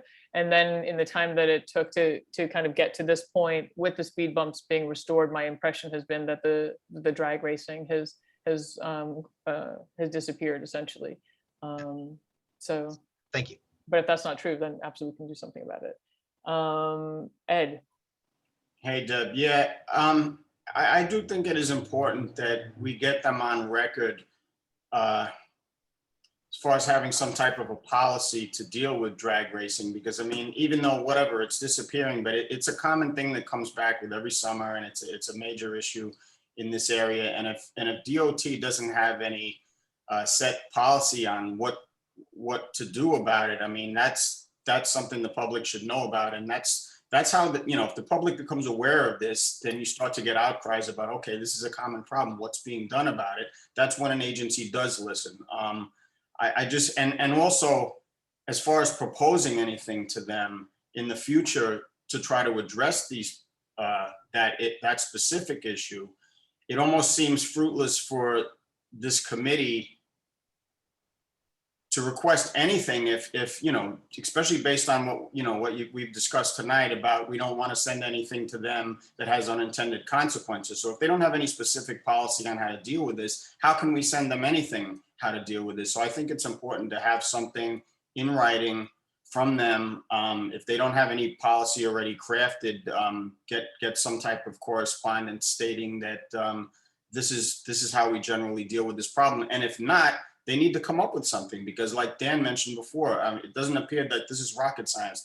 There appears to be some rather simple ways of dealing with this that they're not willing to commit to at this point. I'm going to say that I think that when DOT comes to the meeting, that we can ask them what they would do regarding drag racing. I mean, I think that it's not as easy as Dan makes it seem. I mean, during this meeting, there are people running, up and down Sedgwick Avenue. And then, it's narrow, it's 2 lanes, it doesn't have speed bumps, but, the Bailey Avenue, which we'll discuss soon, it is also has as many complaints of drag racing almost as Independence did at its height. And so I think, it's definitely worth it to say, to ask DOT what they would like to do regarding drag racing, but this was specific to intersections and doing donuts in intersections, which is maybe just different as a subcategory. I mean, I think the point really is that that DOT was asking for the problem we want to dissolve.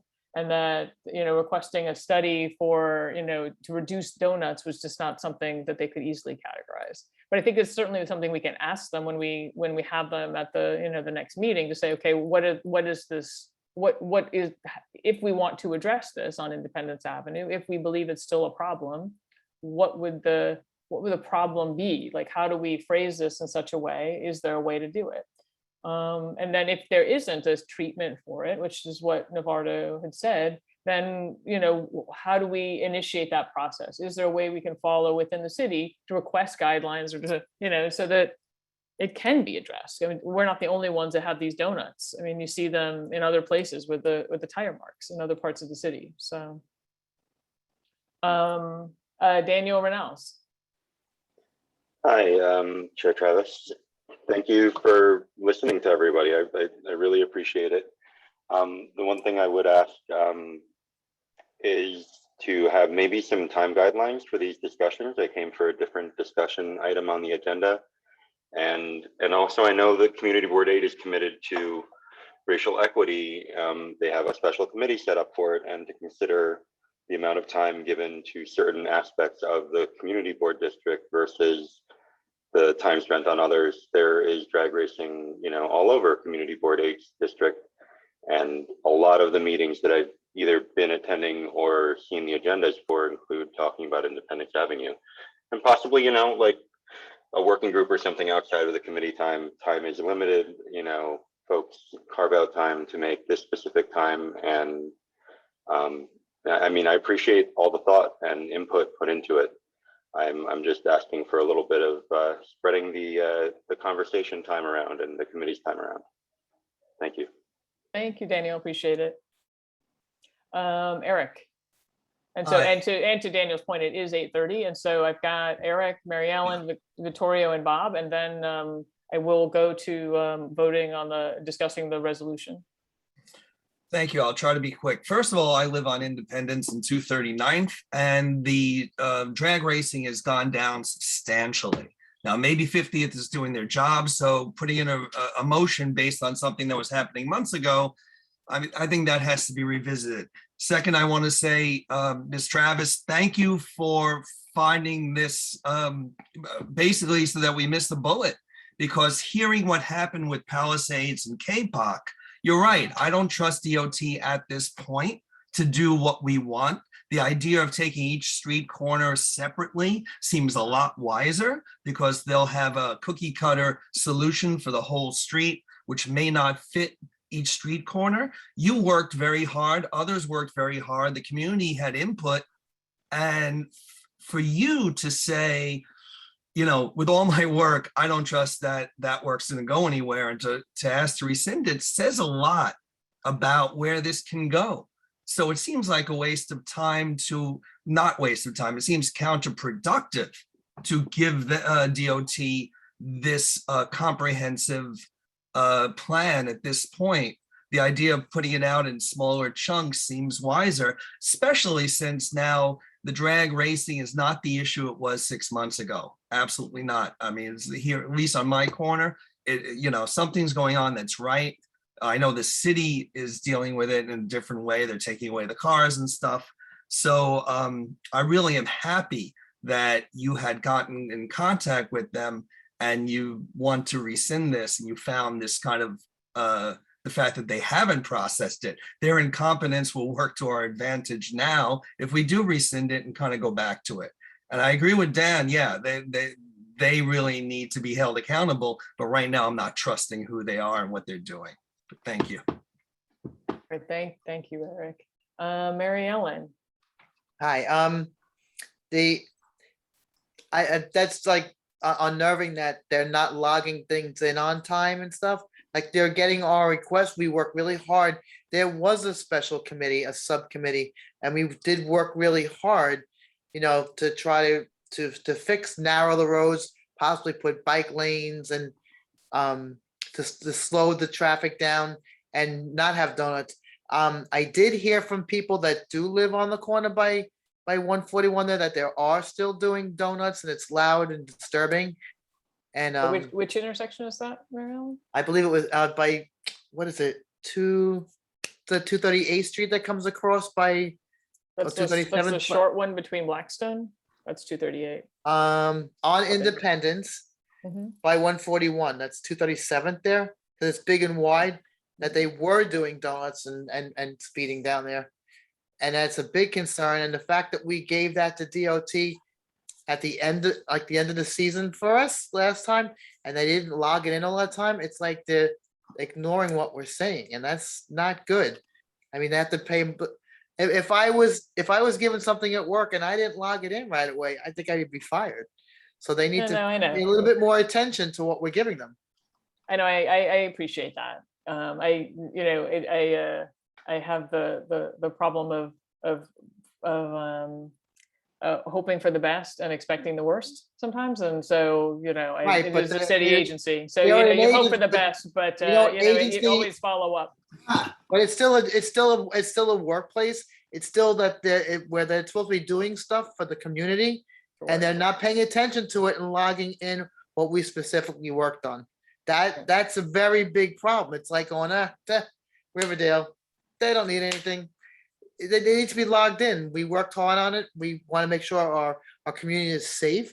I mean, say there was a family coming home from something from like either the 141, the synagogue, that community thing right there, and here they walk out and all of a sudden that donut starts and kills a kid in a carriage or something going across. It's not cool. They need to pay attention to that. So it's protecting our neighborhood. Right. Thank you, Mary Ellen. And I've got two more folks, Victorio and then Bob. Yeah, my comment was with regards to the actual speed bumps, and I recall the old repaved in Independence Avenue before they repaved it recently, and I don't recall the speeding and other issues there being such a problem. So my question was, you mentioned earlier that they did put in these speed bumps again, but I do recall also the mention of the height of the speed bumps or the angle of them, which I can't recall, but if that was addressed recently or not, and also if these speed bumps have been effective, why can't they simply be installed elsewhere along Independence Avenue?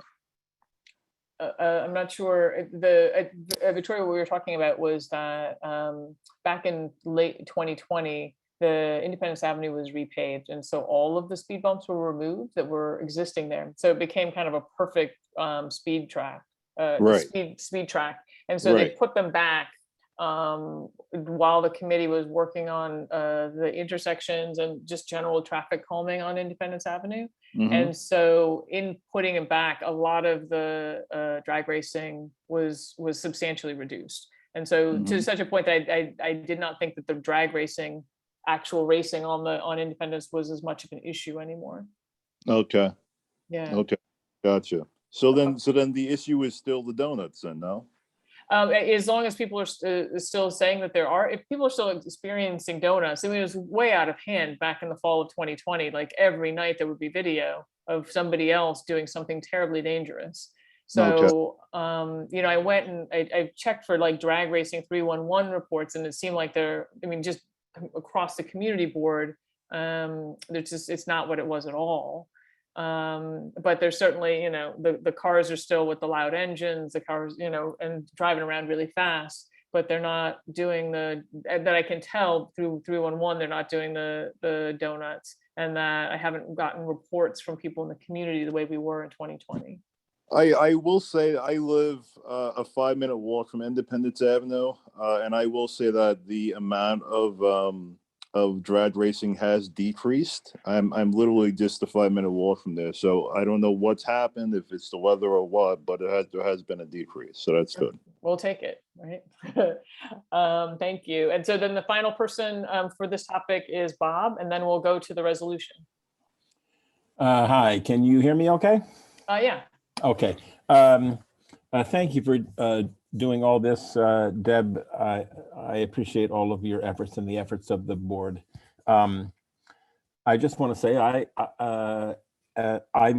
my window is on Independence Avenue between just north of 239th Street. I hesitate to say drag racing. There is still a significant amount of speeding and what I would call reckless driving that goes on Independence Avenue between, say, 239th and 246. I guess I should log it so that I know I can report back to you when they're doing donuts and when it's speeding. The speeding is both day and night. They often turn the corner from 239th heading north on Independence, and they take off. They're easily doing 50 miles an hour.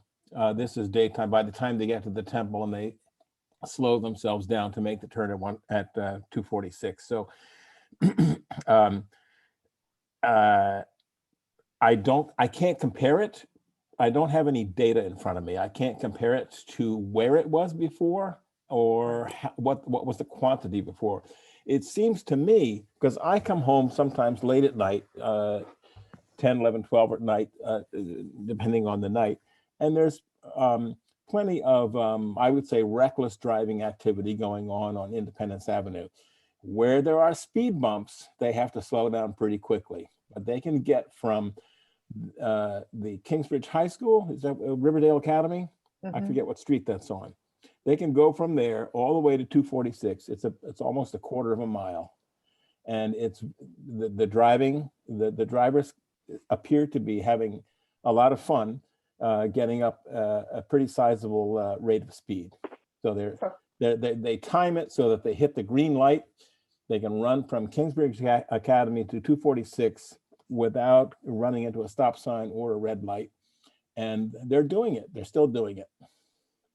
And donuts at what I think is now called 240th Street, maybe it always was, which is right outside my window.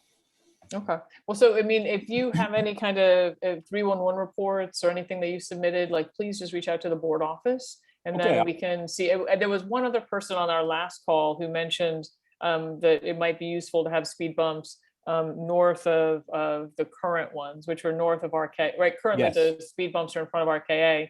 That it might be useful to have some closer to the northern end of Independence. So if you have some 311 reports, or you document it kind of closely when these things are happening, that would be really helpful.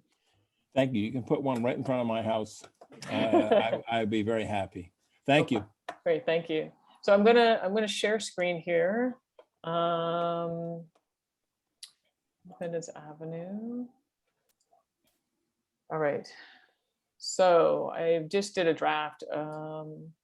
Whereas in the fall of 2020 and early winter of 2021, the Traffic and Transportation Committee of Community Board 8 held several public discussions on ways to reduce drag racing on Independence Avenue. Whereas the majority of the community expressed strong opposition to general common traffic calming measures on Independence Avenue, such as lane narrowing, pedestrian extensions, bike lanes, additional traffic lights, and the completion of sidewalks.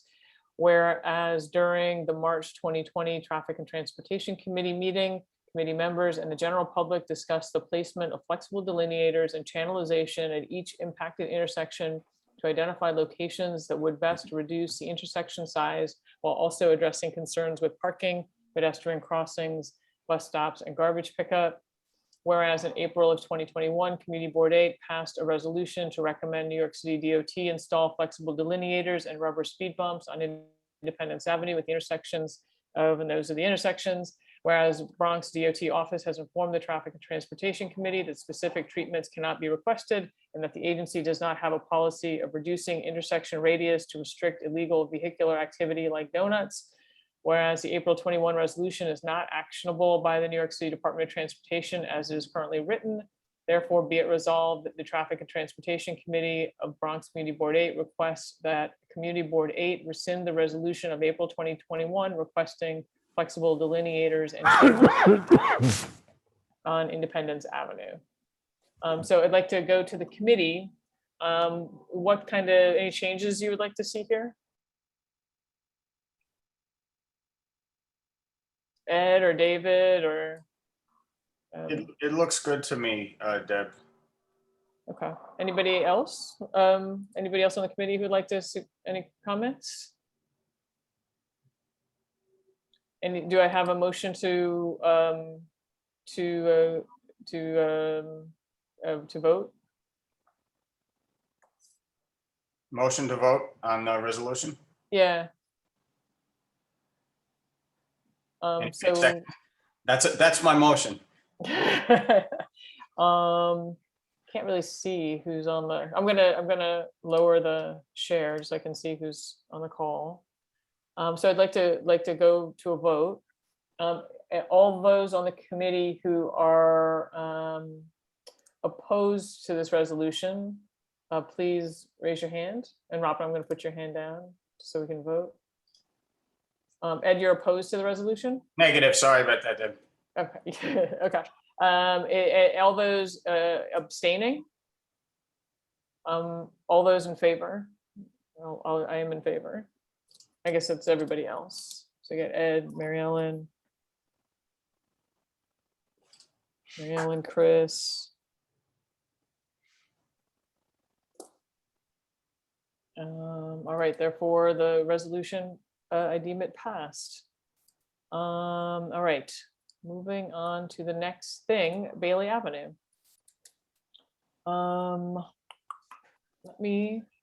So thank you everybody for that conversation. I think that was well worth doing.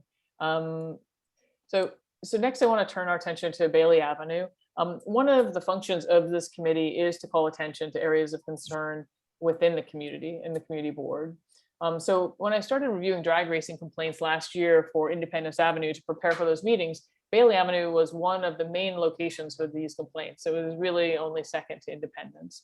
So later when I started reviewing crash data, the situation on Bailey Avenue, statistically speaking, became even more concerning. So what I would like to do is to simply show you the statistics of what I saw.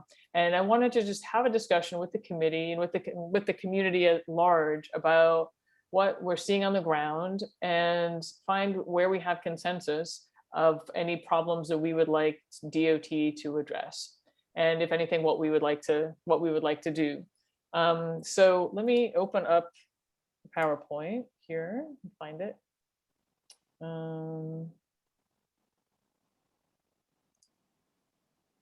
there we go. And I'm just going to leave it in this share mode so you can see everything, just because it makes it easier to pop between the different screens. So this is essentially what I saw when I started looking at the data. So for the last 5 years on Bailey Avenue, I thought it would be helpful to kind of compare. So Sedgwick Avenue from Van Cortlandt Ave to Ave West to Kingsbridge Road is about the same length as Bailey Avenue from Van Cortlandt Park to Kingsbridge Road. They're close, it's comparable. And actually, and you'll see in a moment, they have relatively very close amounts of volume as far as traffic goes. So from 2016 to 2021, on Bailey Avenue, 55 pedestrians were injured. On Sedgwick Avenue, 27, so about half. 27, way too many. I mean, and we have a couple of resolutions coming up later in this call regarding Sedgwick Avenue, but Bailey is almost twice that. Cyclists, it is twice that. 12 injured cyclists in the last 5 years. 117 motorists injured compared to Sedgwick at 53. So that's 184 people who have been injured in the last 5 years which is basically 36, 37 people a year injured, hit by cars on Bailey Avenue. And in addition to that, there were 348 other car accidents where there were no injuries, just fender benders, side swipes, things like that, where luckily no one was actually hurt, but 348 of them. To compare, Sedgwick Avenue, about 17 people are injured each year on Sedgwick in the last 5 years. So both columns of these numbers are unacceptable, in my book, for sure.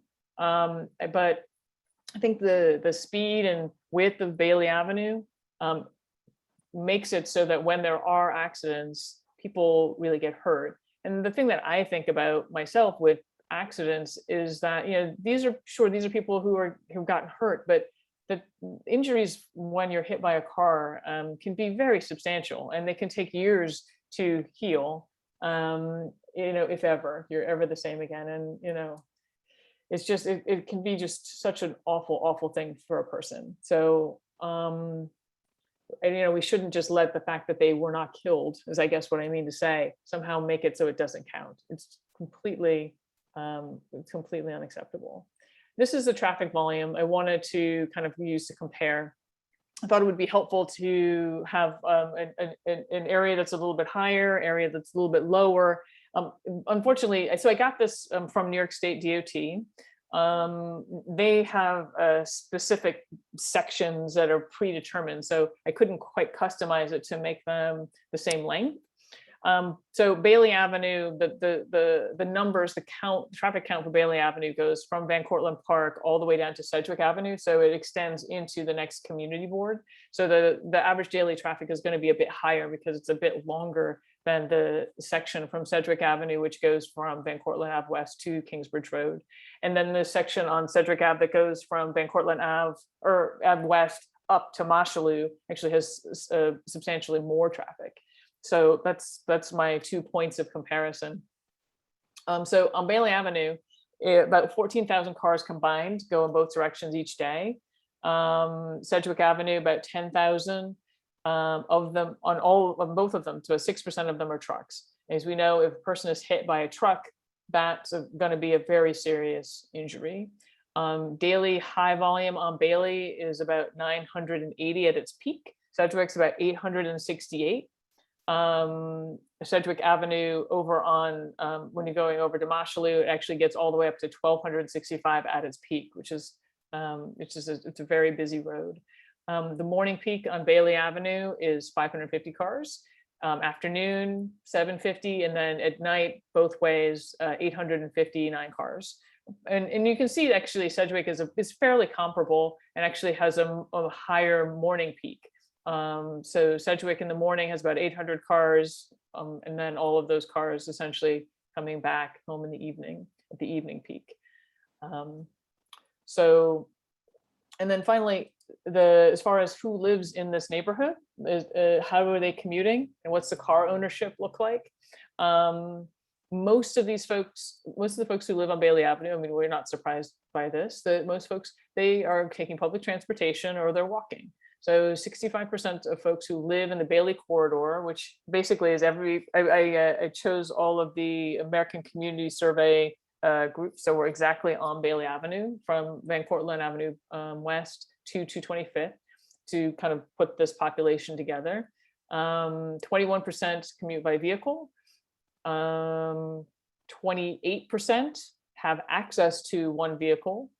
Public transportation, 65% use public transportation, and almost 8% commute by walking. And then 64%, we'll say, have no access to vehicles. Like this is how they're getting around the neighborhood. So, obviously we need to make sure that it is safe for 64% of the population to cross the street and to get to the grocery store to pick up their kids.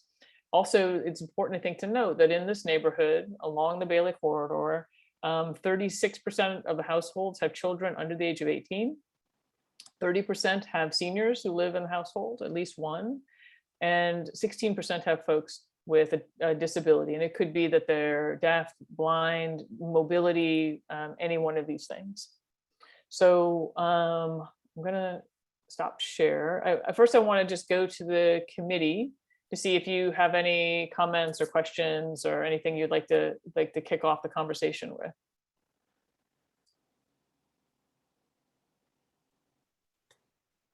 Ed, yeah, or no, wait, yeah, Kelly, you're first.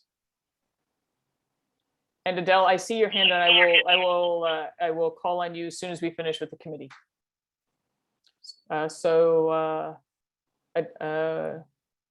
Kelly, you're next.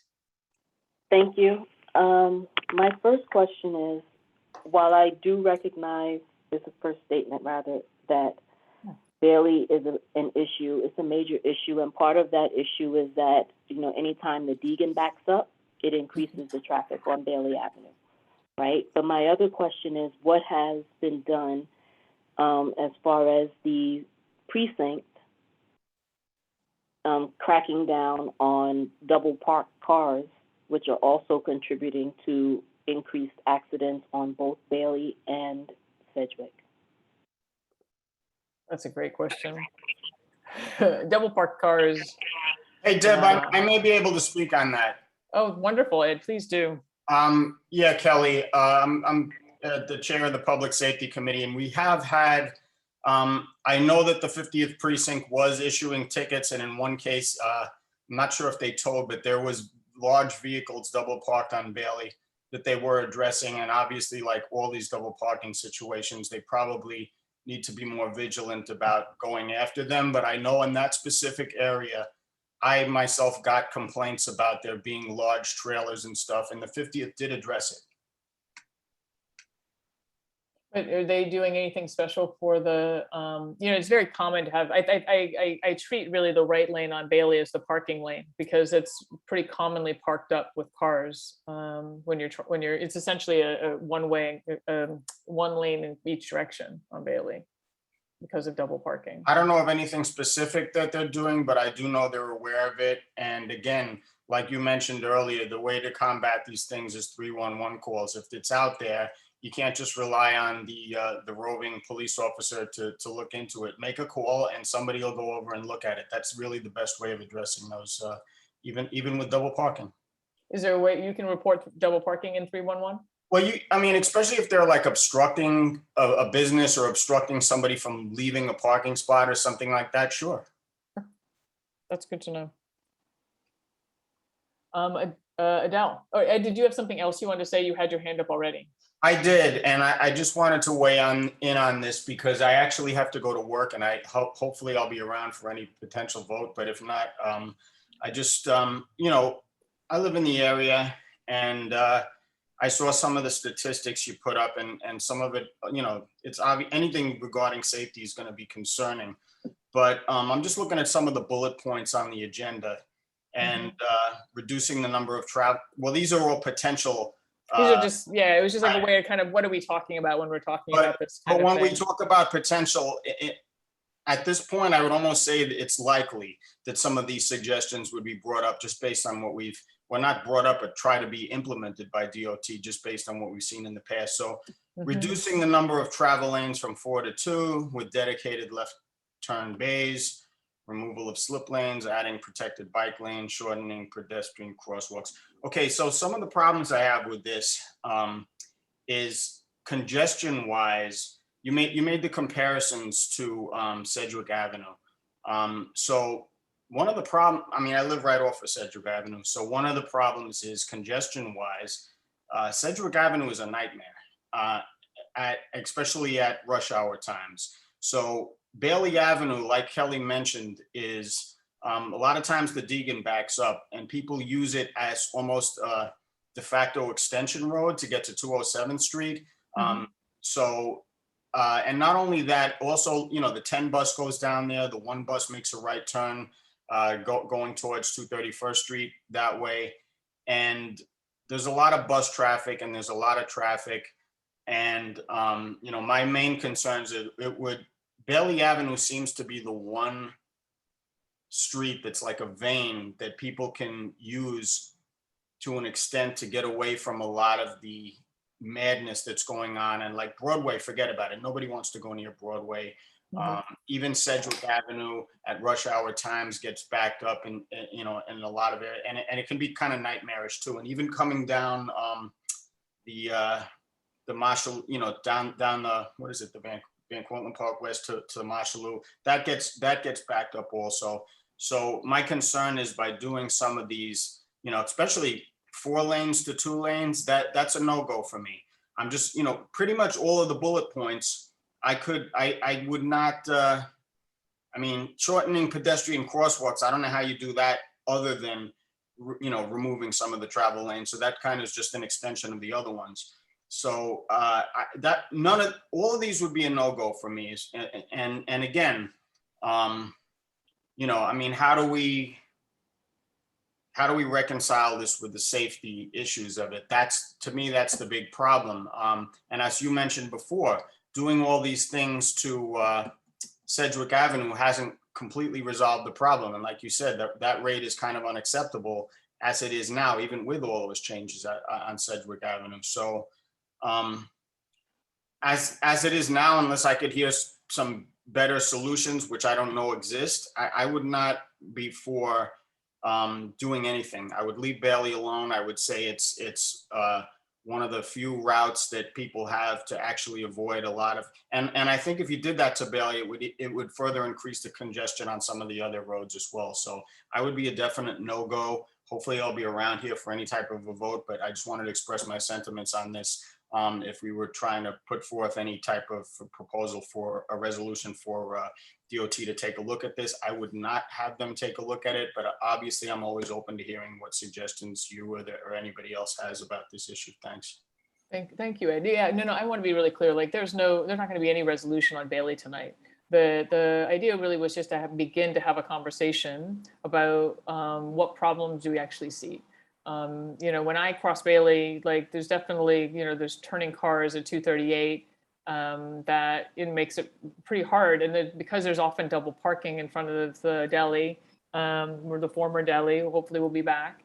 It's hard to see. There's visibility issues there. But but I wanted to really open it up to the committee or to the community and say, okay, do we want to have a conversation? A great one, Van Cortlandt Avenue West and Bailey.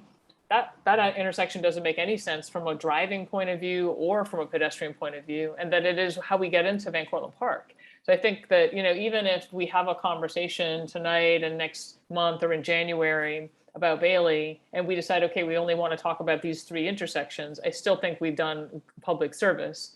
And to address your comment about Sedgwick. So I live on Sedgwick as well. But from Stevenson down to Kingsbridge Road, there's always going to be double parking where you have to cross over the center line, but the cars flow. Like that part of Sedgwick doesn't get backed up. And, it's not that different in terms of volume. I think it's just that, the cars are able to mostly go without too much double parking. We have some double parking, but it's not super crazy. It's like the volume is just right that, you can travel on Sedgwick. I mean, I think, the truth of the matter that a lot of traffic calming is about making it so that the cars are closer to each other. So when you're a driver, you call it traffic. And when you're trying to be a pedestrian or, you're trying to get across the road, you want the cars to kind of be tight and slow because of the increased congestion to some degree. The cars are closer together, they slow down, they don't jump, they don't dart, they don't jump out in front of each other, that kind of thing, I think. But so tonight, the idea really was just to start to have a conversation about like, what do we want Bailey to be like? Like, I think that if you shortened it you made it so you're 2 lanes instead of 4 lanes, potentially, you're definitely gonna have cars driving closer to each other. They're definitely gonna have to slow down because it's gonna feel more congested at its peaks. But is that a good end? Because it makes it safer for people to cross, and that makes it so that even if there is a fender bender, everyone's driving more slowly. Negative. So I'm gonna go in order. I don't think there's anybody else on the committee who's so let me go to the larger group. Adele, you have your hand up first. So I'll let you have. Yes, thank you so much. I live on Bailey Avenue, and I drive and walk daily, and I am in fear for my life every time I cross the street on Bailey going on the way to the subway and back, because when you're walking, out of nowhere, cars are turning left and right. And I always thought it would be a good idea if there was a 4-way traffic stop at one, if they could possibly do it, where only pedestrians can cross both sides without worrying about getting hit by a car. Because I feel like it's only a matter of time before me or anybody is hit by a car. It's very, very dangerous. And I feel like I'm risking my life every day. The other issue, I have other issues with it. There's on the traffic light where the deli burnt down in the Chinese restaurant, right across the street on Bailey, there's a hanging thing that's going to kill somebody. It's been hanging on the traffic light for weeks now. I don't even know who to complain about. And some lady with a stroller is going to be standing on there, and it's going to kill somebody because it's very loose. So I'm letting you guys know right now that that's a problem. Haley, what street is that? It's 238. It's on 238 on Bailey, on my side. I'm on 3900 Bailey. Right. So it's on the Deegan side, or it's on the side opposite from the Deegan. Okay. There's this metal thing hanging. Nobody. It's hanging from an electric the light. Traffic light. The traffic light. Okay. And it is going to kill somebody. I'm telling you, if they're standing under it when it falls, they're dead. The other issue, and the biggest issue, because I've been waiting 2 hours to talk, and it's I appreciate everybody's patience. Very because much. we spent 2 hours on Independence Avenue, and I understand. My neighborhood is very, very crowded and filled with very hardworking people and babies and little children going to and from school, to and from nursery school. The intersection is the most dangerous thing. I'm in fear. My kids work downtown. I'm always terrified until they walk in the door that maybe they got hit by a car. Years ago, my sister-in-law got dragged by a car at that intersection. Which intersection, Adele? 238th and Bailey. It's the worst, most dangerous intersection everywhere you cross, because there's always cars turning and they don't care if they hit you. So you have to be really careful. Yeah. My third issue, and this is my biggest issue, and I have no idea why this is allowed in this city. There are mopeds and motorbikes and motorized bicycles. They follow zero traffic rules. They go through lights. I have been almost hit by them. Now, on top of being afraid of cars, I'm afraid of motorized bicycles and mopeds, and people are riding motorcycles on the sidewalk with babies on the sidewalk. Why is this allowed? There are no tickets given out. They don't even have helmets on, and I don't care. That's their problem. But if they hit a person, they are going to kill the person. I'm ready to push them over at any time. When I see them, it's very upsetting that they're all over Bailey, they're all over Broadway. Why are they allowed? And why don't they need to follow traffic rules? Why they are exempt from every rule. And now, because the mopeds are on the sidewalk, the motorcycles are on the sidewalk too. I don't know what's going on. The city, Bailey Avenue is crazy now, and it's more dangerous than ever. And I'm warning you all, there's going to be people killed.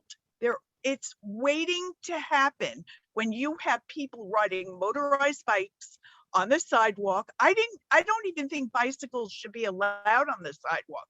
And then when you're waiting, when I'm finally crossing the street, the bicycles and mopeds go right through red lights. Nobody stops them. Today I was driving and somebody on a motorbike was going the wrong way between two cars, the opposite direction, and nobody cares. It's like a third world country.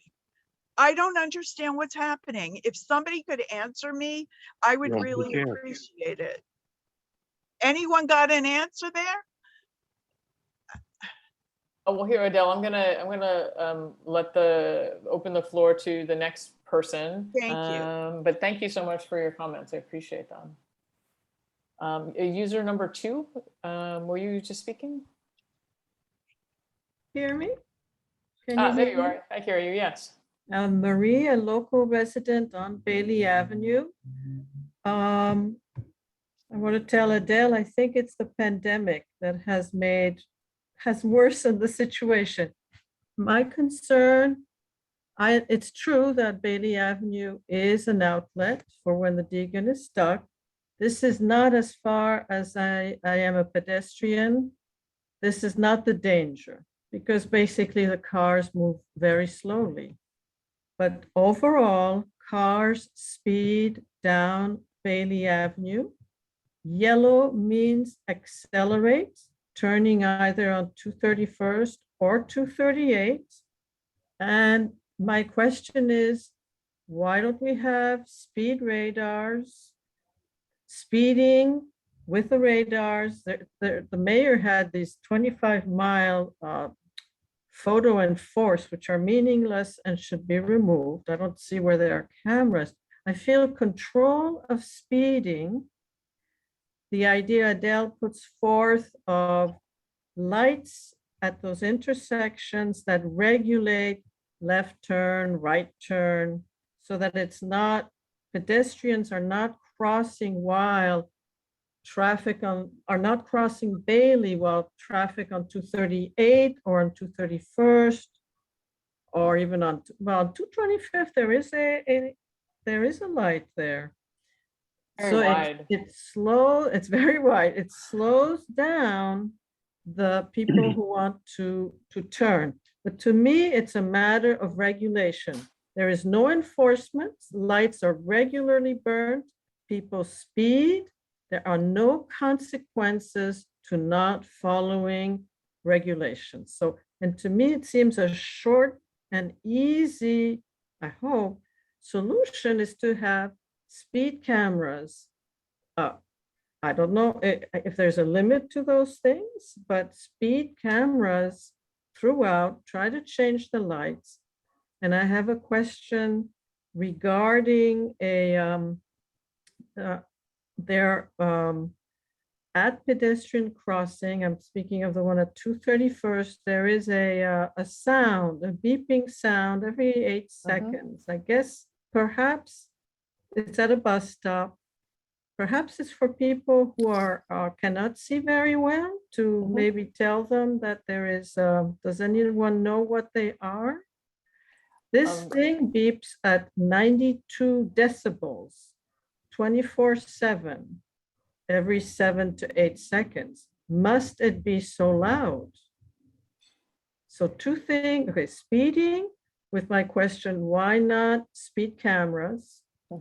And possibly what Adele suggested, trying to make lights to turn onto Bailey for just the left or the right, trying to regulate that flow.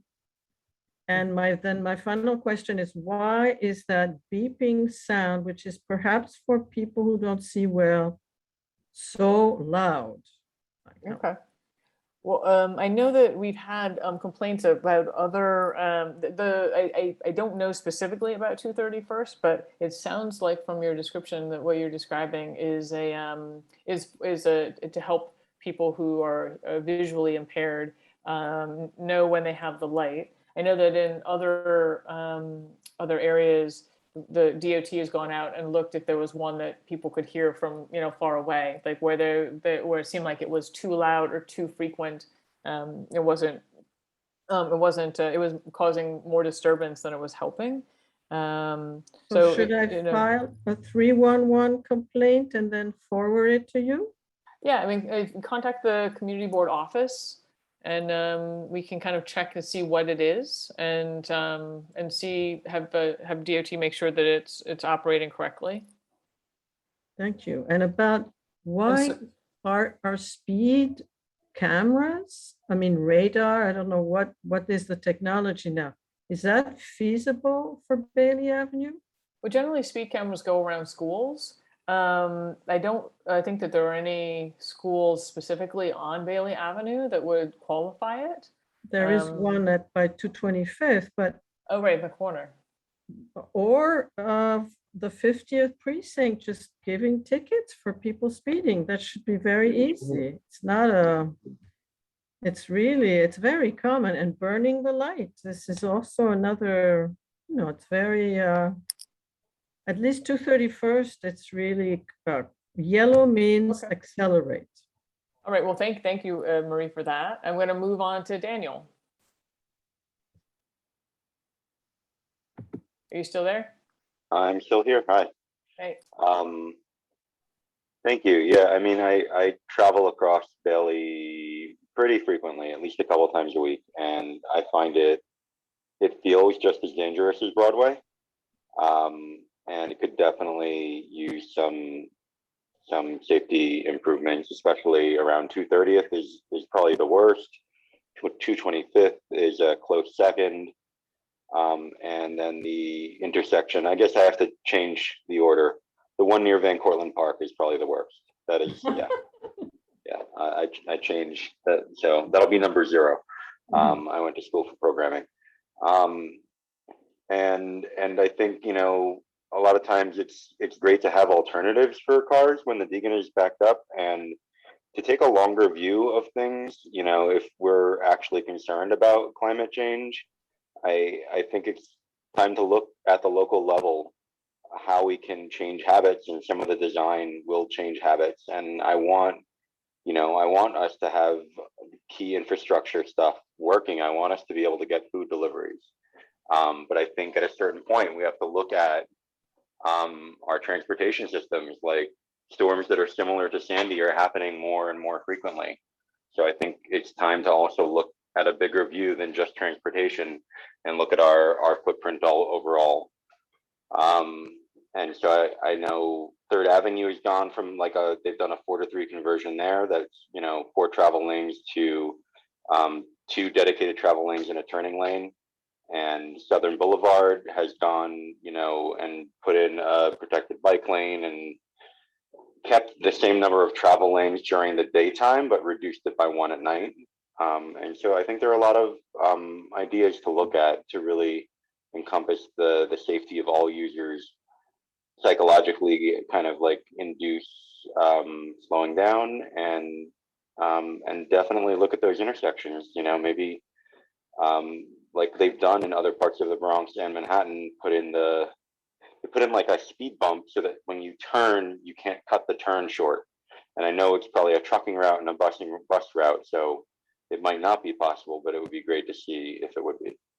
And thank you. Thank you. Thank you for hanging on late into the call. How do I Gabriella? do Gabriella?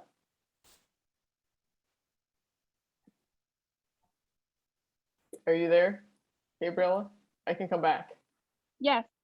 There you are. I'm on the phone and trying to figure it out. Oh yeah, I understand that. Yes. Good evening. I have been listening to the whole meeting since 7. I believe that part of the traffic problem on this side of Bailey Avenue, perhaps in Broadway, has been the creation of the mall and other stores. 225th? 231st. Oh yeah, 231st. Yes, but the reason I want to chime in is I live 3100 Heath Avenue. So I live right at the corner of a curve that comes from Sedgwick Avenue in Fort Independence. It's a short street. It merges with for Independence and Sedgwick Avenue, but I don't know if you're familiar. I'm sure some of you are, because some of you say that you are Sedgwick Avenue residents. So it's a curve. And my building is right at the corner, 3100 Heath Avenue. So it's a problem because cars speed down the curve. And they can't see if pedestrians need to cross the street to go down the stairs, shortcut towards Bailey Avenue. So Gabriela, right now we're talking about Bailey specifically. Did you want to speak on Bailey, or you wanted to have a comment about Heath? Well, it's my first time joining these type of meetings. Oh, well, that's nice. Thank you. Welcome. It's good to have new you. people. So the way we do it is in order to not have total chaos. Is we try to we keep it into one specific topic, and then if you have something else that you'd like to share, like around Heath, once we get through on the agenda, we have this is an agenda item. Next, we have old business, which is wrapping up a couple of resolutions regarding Sedgwick Avenue, and then we have new business. And under new business, you can raise the Heath concern if that's specifically what you want to talk about. Yes. Okay. All right. So then I'll see you back at new business. And if you if it's going too late or you need to get up for work or something like that, then you can email the board office and we can schedule you for we can plan for a different future TNT committee meeting. No problem. Yeah, it's wonderful to have you. Rosemary, you're next.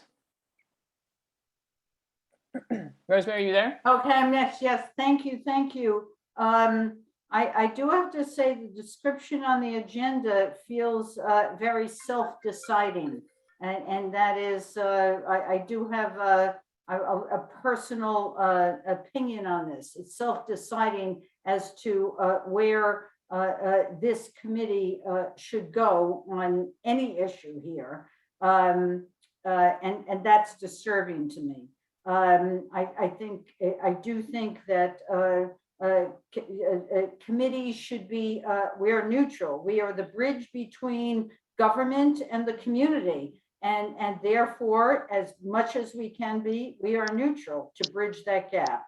This doesn't feel that. Now, I move on to, and I read the end of this, the item of, it talks about reducing number of lanes, the slip lanes. I mean, there are very, very, very specific issues on the agenda, although it doesn't appear as though they are before the committee, but they are now on the agenda and therefore before this committee. How do I say this?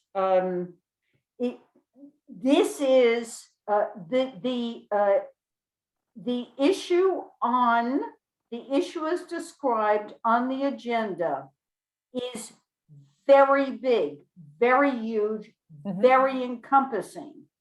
I think anybody who read this understands that this is a big issue on this agenda. Having said that, it is, I guess I don't want to challenge anybody, but it is my sincere hope that the outreach to the vast community about these changes, these proposals in this agenda would be public. At the last meeting, I suggested that the district manager should be contacted for the manner in which big issues are presented to a larger community, including posting on polls throughout the community. This is the ultimate spreading information to the community to come in and discuss these issues. I read this agenda item and I cannot think of another item that is more appropriate for putting posters on poles to let people know that this community board committee is discussing issues of this extent. I have many opinions about what the proposals are, but I absolutely have very, very strong feelings about the outreach to the community, the residential community, the commercial community, the facility community, that needs to be done before anybody has any conversation about limiting Bailey Avenue to 2 lanes and putting a bicycle lane in and everything. Okay. So Thank you. Rosemary, yeah, no, so Rosemary, I just wanted, I share that. I mean, I think that, the purpose of the community board is not to show up at 9:20 on a Thursday and say, yes, let's put bike lanes on Bailey. I think that the purpose of the community board, the thing that we do that's so vital, is that we allow for a place for the community to come together to have conversations like this. So so you will be happy to know that, like, if you go down to Bailey Avenue tonight, or tomorrow in the morning, or sometime before this weekend when I take them all down, you'll see that on every corner, there are at least 1 or 2 signs posting about this call. And the reason I kind of made a point of giving examples is that I also see my role is to educate folks who haven't been to these meetings, who don't know how these processes work, and who may not know kind of what the code is for when we talk about traffic calming, what are we talking about? And so I wanted to give examples so that people had ideas, and then also so that people, if they don't want a bike lane, or if they do want a bike lane, or if they don't want a 4-to-3 conversion, or they do want a 4-to-3 conversion, that they come. Like, I didn't want it to be such a bland, generic discussion of traffic safety that people didn't know what was at stake. And so, I have no intention of pushing anything through a committee, and certainly that this is not the kind of committee that would allow me ever to do that anyway. That I really just wanted to give some specifics so folks knew what the stakes were and what the kinds of conversations were that we were going to have, and then to open it up and let's have a conversation and see what the community actually has to say about what they're experiencing. So Deborah, your intent is admirable. The description on the agenda feels predetermined, and if to the extent that there has been outreach to the community, I will take my criticism back. But that is absolutely important to me as a member of this community board. Outreach to this community, not the opinion of one person or one committee. Thank you. Absolutely. So Louis. Yes. Thank you, Rosemary. Yes, and thank you for letting me speak. Absolutely. I'm a resident. Thank you.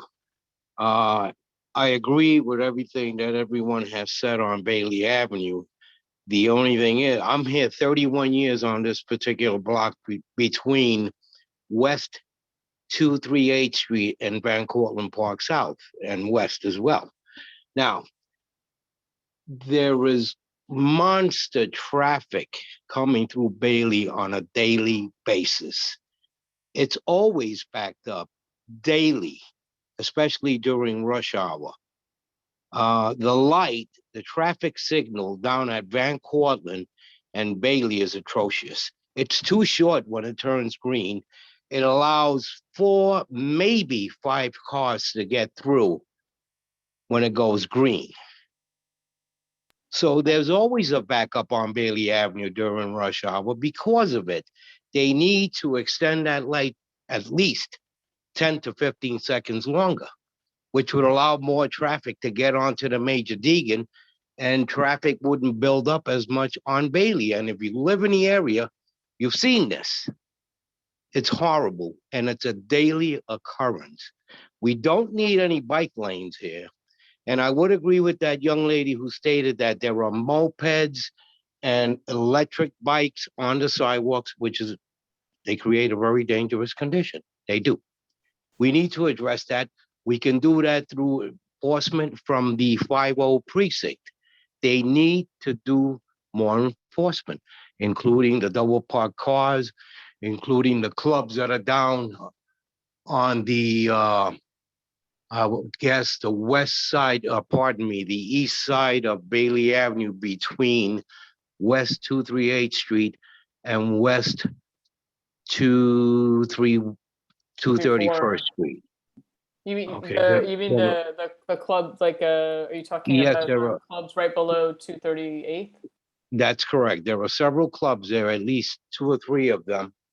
And that is congested with people on a nightly basis. And there's an extraordinary amount of cars out there that are double parked. They need to enforce that. But having said that, nothing has gotten better on Bailey. It's only gotten worse with all these different traffic patterns. You make a left onto Van Cortlandt Park and you're going up towards DeWitt Clinton. You're in the left lane. All of a sudden, that turns into a left turn only lane. Now everybody's fighting to move into the right lane, cutting people off. I don't know what's going on with the Department of Transportation with all these different traffic patterns. And again, I agree with everything that's been said about Bailey Avenue and Broadway and Sedgwick, but we need to address these conditions. And we need for the 50 precinct to step up their game. And that's my take on that. Well, I thank mean, you. I don't know what else I can say. We don't need any bicycle lanes. I can tell you that right now. Well, so That's can I only a- going to make it worse if so you can I- narrow the lanes. So I wanted to ask you, that was actually my follow-up question.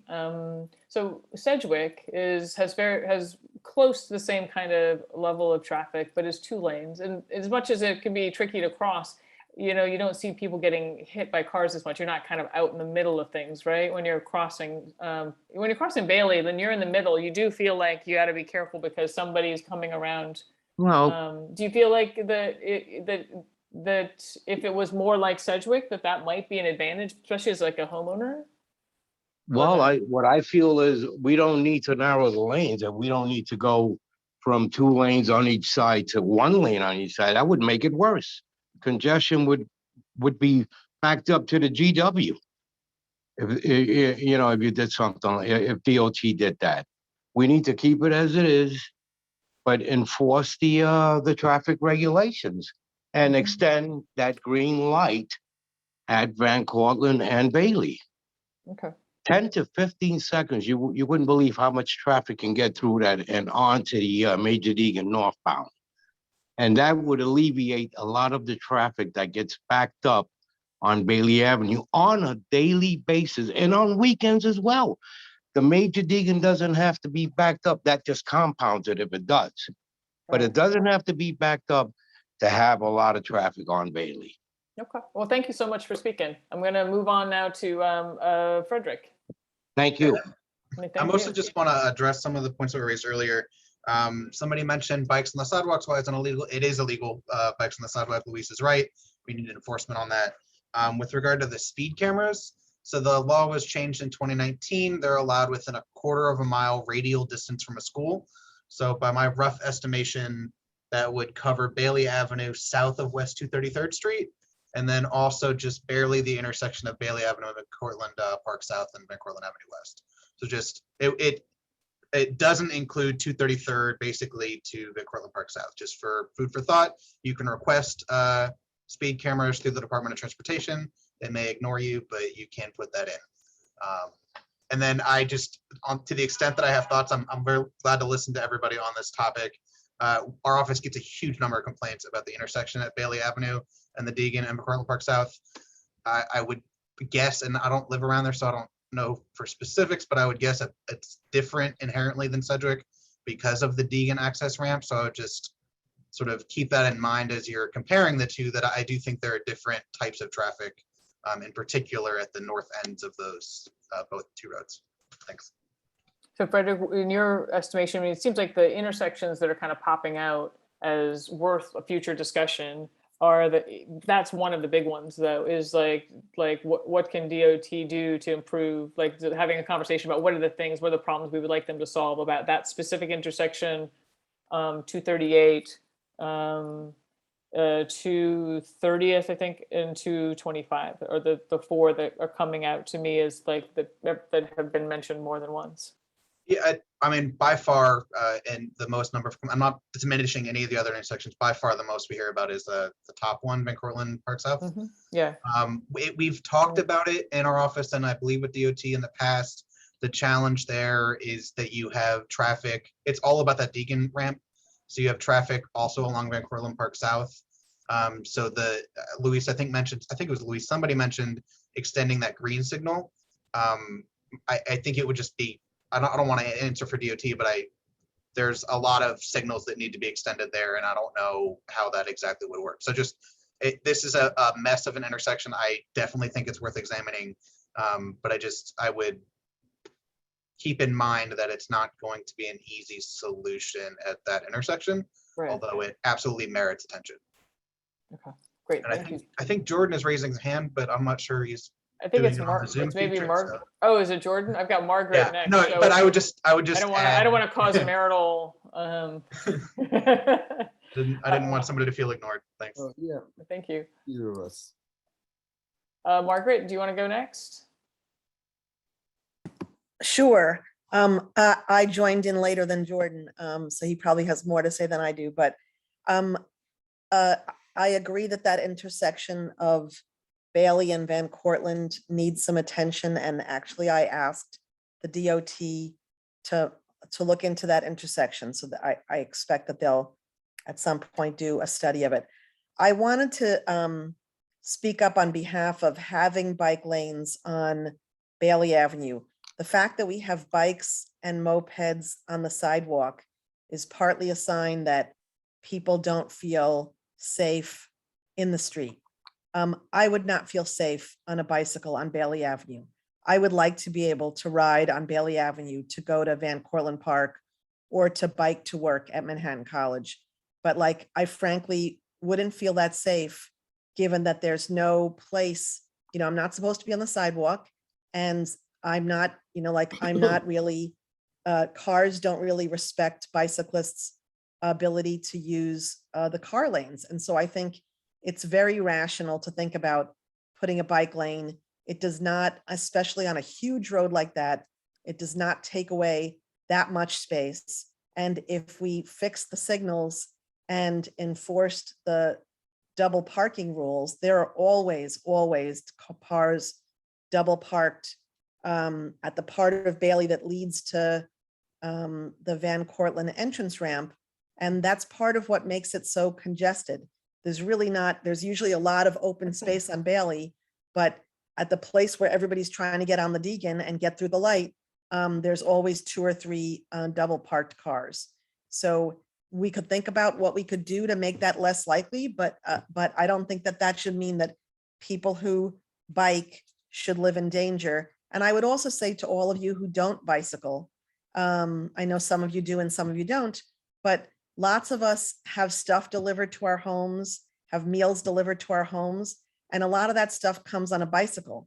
So you have to think, do you want there to be a safe way for somebody to bring dinner from Picante to your house? Or do you not care about that? When we think about creating space on the city streets for people to ride bicycles, because clearly we see a lot of bicycles and electric bikes and mopeds out there on the street these days. Thanks for having this meeting. Great, thank you, Margaret. And I would like to just kind of amplify what Margaret is saying. I think that whenever you see a bike on the sidewalk, it is because they're not feeling safe on the street, and that the 12 people have been hit who were riding bikes on Bailey Avenue, and so every year 2 people are struck, and that's not acceptable. I mean, the people who don't feel safe for a reason. That there's every possibility that they're going to be hit by a car. So the roadway, I think also if you had a connection from 225th up to Van Cortlandt Park, then you are making a north-south route that a lot of people would use who don't have cars or can't afford cars, that they would use to get to work or even just to get to the park to, you know, enjoy some green space and some oxygen. And they would enjoy, you know, the businesses that are along Bailey, that would be that lots of studies have shown that, you know, if you give people better access to commercial corridors like we have on Bailey, that you just attract more people from around the neighborhood because they can get there.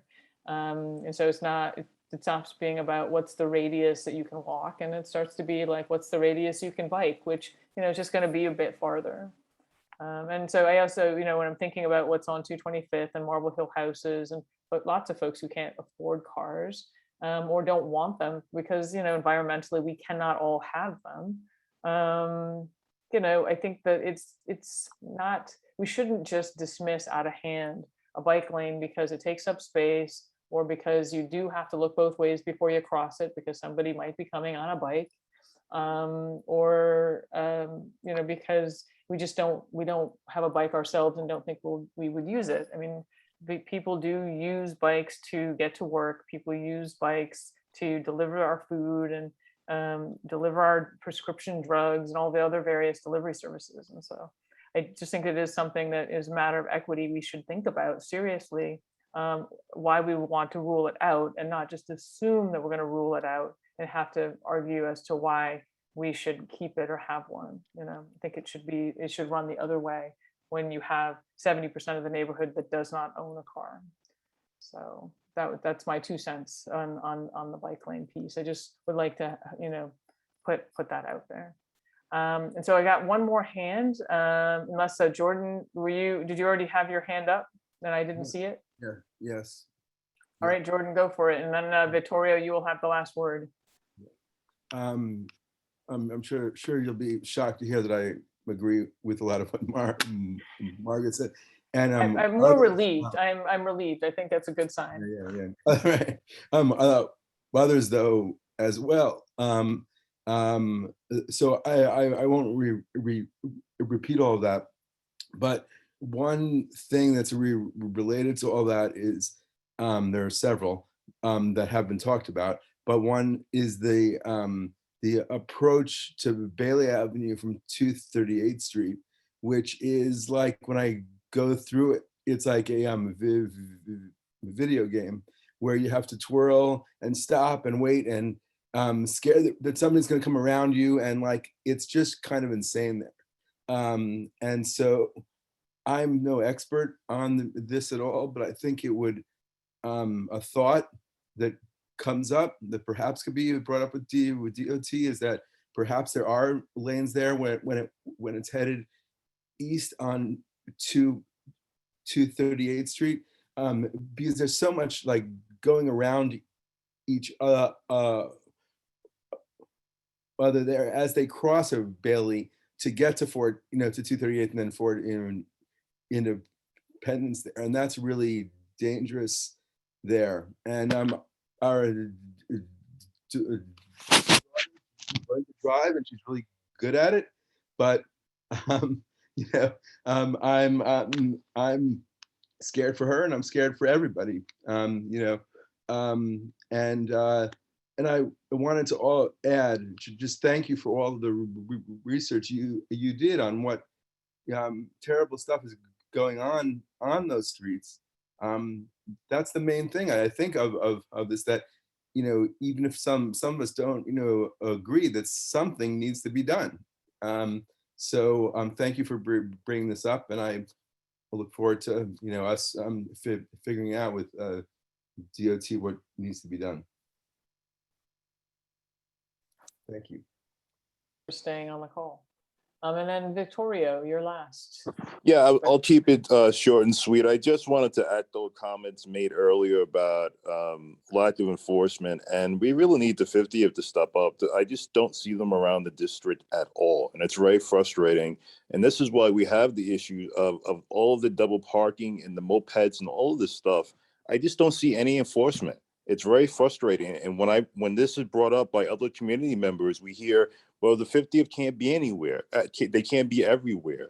Well, we need to, if they need to hire more police in the 50th, they need to do it, because the idea that there is not enough manpower just doesn't sit with a lot of us. We want to see more enforcement from the 50th. We want to see them out there enforcing what is on the books. That's all I have to say. Thank you. Great, thank you, Victoria. So now I'm going to move on to, we have a couple of pieces of old business. The first one is from our conversation at the previous meeting regarding traffic improvements at the intersection of Van Cortlandt Avenue West and Sedgwick Avenue. And we've had this conversation, broader public discussion back in June and then again in October. So the current proposal right now is to request a traffic study of a dedicated left turn lane and of the signal timing, and a restoration of countdown timers for all crossings. So here, let me pull up, I put together a draft resolution. Let's see, this is Van Cortlandt Avenue West. Let me find it.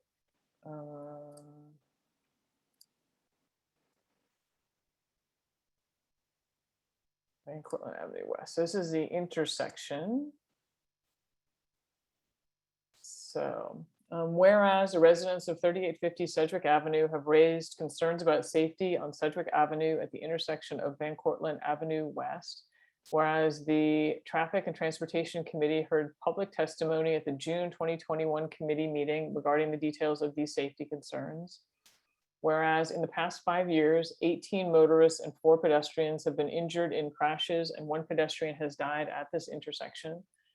Whereas 37 motorists have had crashes without injuries. Whereas this intersection has bus stops for the BX1, the BX2, the BX10, the BXM3, and has many commercial businesses. Whereas the intersection is frequently used by children and seniors because it is adjacent to the JASA Senior Center and is within a school zone for PS 95 and Am Park Neighborhood School, and is a route served by crossing guards during the school year. Whereas this corridor has a heavy volume of traffic connecting between the Major Deegan, Henry Hudson Parkway, Mosholu Parkway, and local streets. Whereas modifications made to the intersection of Sedgwick Avenue and Van Cortlandt Avenue West have not made pedestrians crossing Van Cortlandt Avenue West safe from turning vehicles. Whereas vehicles turning both north and south on Sedgwick Avenue are unable to safely turn, or traveling both north and south on Sedgwick Avenue are unable to safely turn left without interference from oncoming traffic. Therefore, be it resolved, the Traffic and Transportation Committee of Bronx Community Board 8 requests that the New York City Department of Transportation perform a traffic study of the intersection of Sedgwick Avenue and Van Cortlandt Avenue West to address adverse sight lines between motorists and pedestrians and last-minute lane changes, review the feasibility of a dedicated left turn lane for northbound traffic, and review the signal timing for traffic in all directions. And then be it further resolved that the Traffic and Transportation Committee requests the restoration of the pedestrian countdown timer for all crossings. So is that, this is for the committee. This is what we've been kind of talking about. Is this any comments regarding the resolution?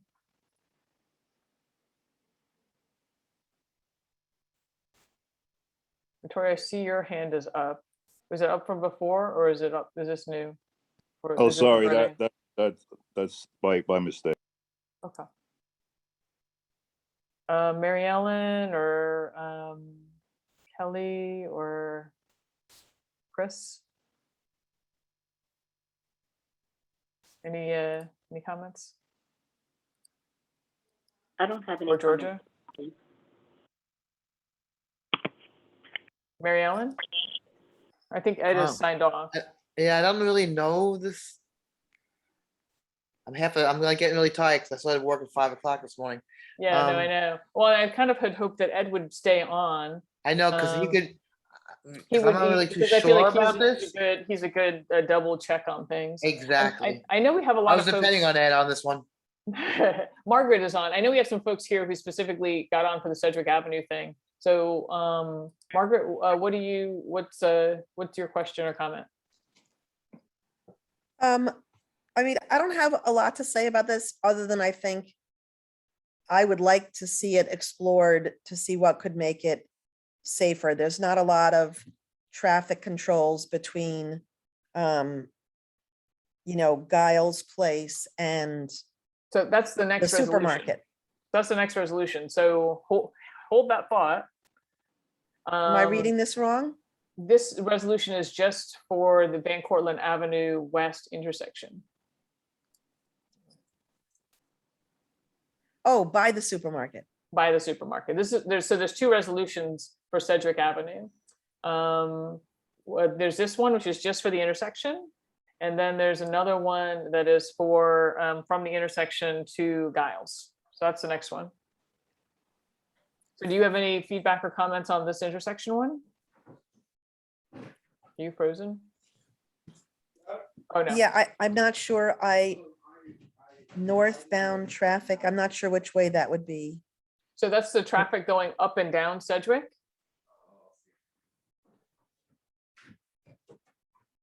So you need me to put it back up? Yeah, I mean, I'm always in favor of looking at improving that intersection in one way or another. So that's, I mean, right.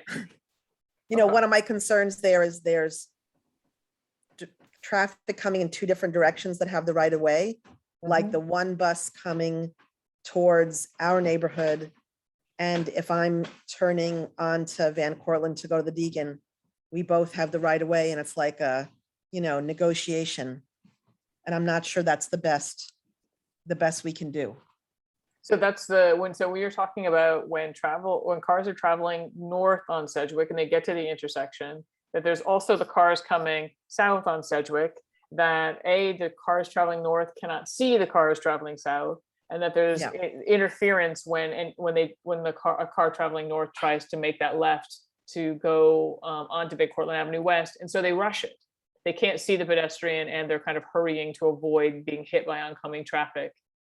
They can't see each other. I think we try to kind of cover that with, and I can put the share back up if you need to, where it says to address adverse sight lines between motorists and pedestrians and last minute lane changes. That was the purpose of the study so we were requesting, this is a part of that, the heading of trying to identify what the problem is. And so the problem in this case is we are asking them to perform a traffic study to specifically address the sight lines between the motorists, pedestrians, and the last minute lane changers, review the feasibility of a dedicated left turn lane on Sedgwick for northbound traffic, so that you just have cars that they're sitting a little bit more centered and they're just waiting to turn left. They have a place to do that. So also they're not in the way of cars that want to turn onto Stevenson. Yeah, right. And they get stuck out in the intersection. And review the signal timing for traffic in all the directions, because it just seems like it's messed up that you really always have cars turning one way or another onto Van Cortlandt Avenue West when you're trying to cross. Sounds great to me. Sound okay? Me too. Okay, excellent. All right, and then I want to go over to the other resolution, because I think, Deb? Kelly, you got your hand up, yeah. Yes, is it possible for them to also study whether there should be a dedicated traffic signal for each lane, each flow of each direction of traffic? Before 2 months. Well, so I think that would be, that would be covered in doing the review of the signal timing. Because they would. Well, that's different than review of the signal timing, because so the north would have its own light, similar to what's at Van Cortlandt and Bailey, that each direction will have its own light, so that only one direction is moving at the same time, is moving. So when you're saying one direction, do you So mean only the northbound traffic would move when the northbound traffic has the green signal. Only the southbound traffic would move when it has the green signal, and only the eastbound traffic would move when they have the green signal. So, but they each have their own light, do they not? Like they each have a light that's facing them. But the north, if you're going north and south on Sedgwick, they move at the same time. So Right, that but is where a lot of the accidents happen. Right, but that's the signal timing, is that they're timed right now so that they're moving in sync with each other. That was also why, one of the reasons we were thinking about going with a center dedicated left turn lane was so then they would have their own light. And they would be out of the flow of traffic so that cars can still just go up, they can go straight on Sedgwick North. But that the left hand, the people who want to turn left would have their own light and they would turn with, you know, in coordination with the other lights. If that makes sense. So the idea is that like right now the signal timing doesn't work because the two different directions of Sedgwick are, as you're pointing out, they're timed to go together. You know what I'm saying? I understand what you're saying, but I think it would be clearer, especially given all of the other issues that we've experienced with DOT, is that if we made it a little easier for them to understand and not leave anything to their interpretation. Yeah, fair point. So you're saying, so review the feasibility of a dedicated left turn lane for northbound traffic. You're okay with that, right? Yeah. And then review, say that, what was your language again? My language was basically each direction would have its own dedicated traffic signal. Okay. So we can't tell them, like that comes up to the solution part, but so that maybe it's like review, study independent signals for each, for traffic in all directions or something like that. Review the feasibility of signals. This is where it'd be helpful to have David Gelman. I'm also realizing that David is not on this call now either. We've lost David. I don't think we have a quorum anymore. I don't think we have a quorum anymore. No, we don't. So I do want, while we've got folks on who live on Sedgwick, I want to get their feedback. So, but I think I take your point though, Kelly, that we can make adjustments for this. But what I'll do is I'll make a note, because we're not gonna be able to vote on it tonight anyway, but that way we can vote on it at the next meeting, and I can just make a note here. I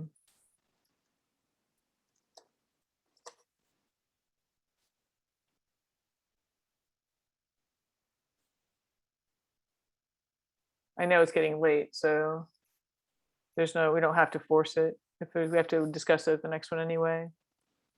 And I will put it more prominently in the in the lineup so we can get it done. Okay, thank you. Yeah, no, totally. Thank you. New phrasing for individually controlled. That's what I'm looking for. Controlled signals.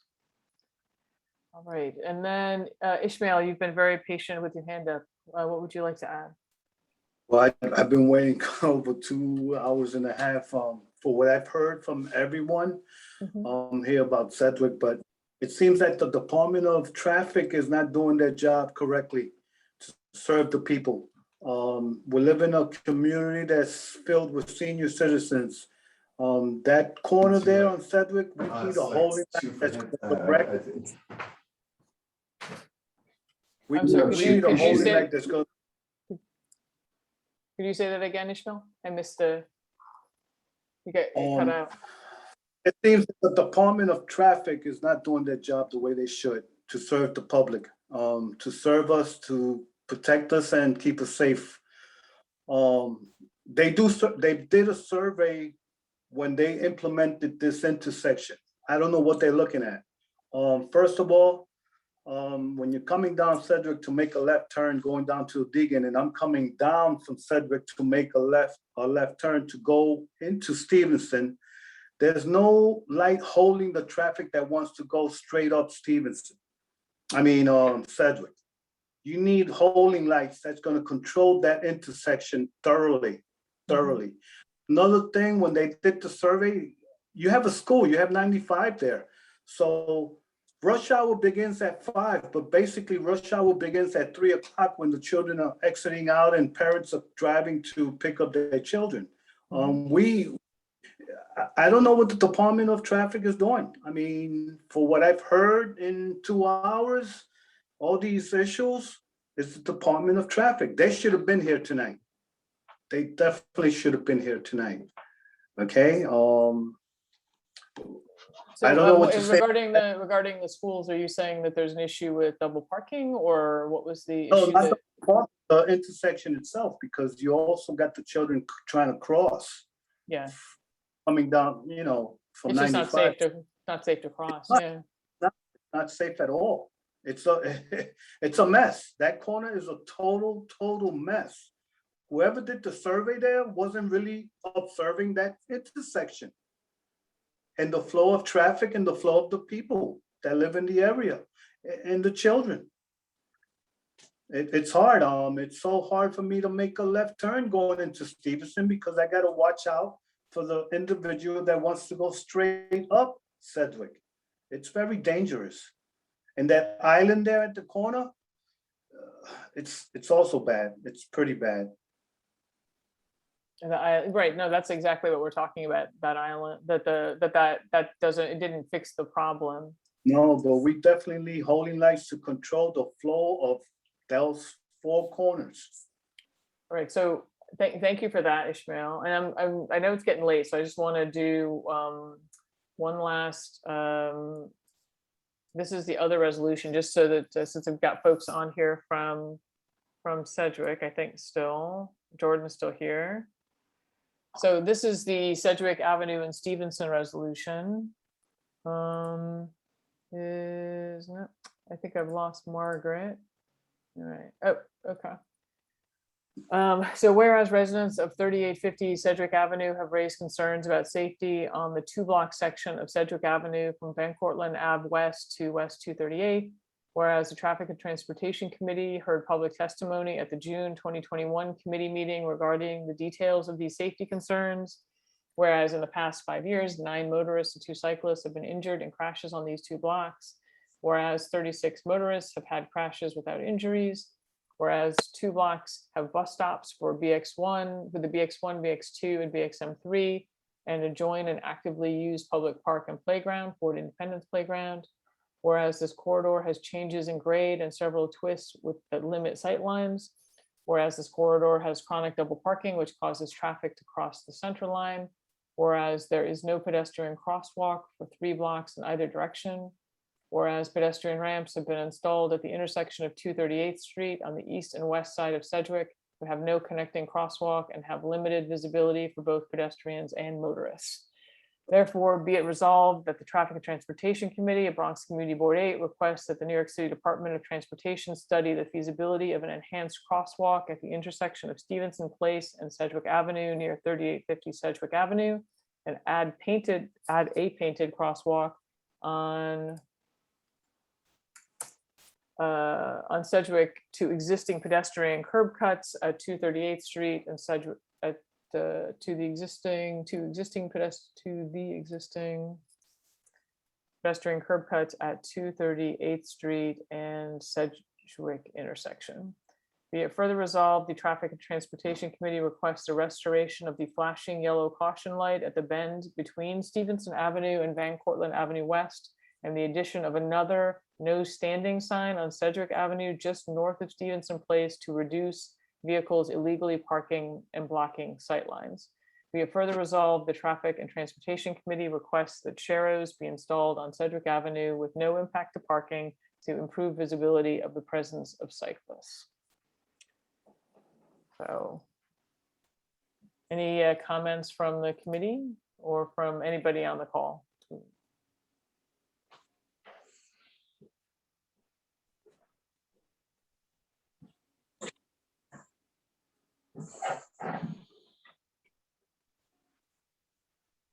I do not have any comments. Thank you.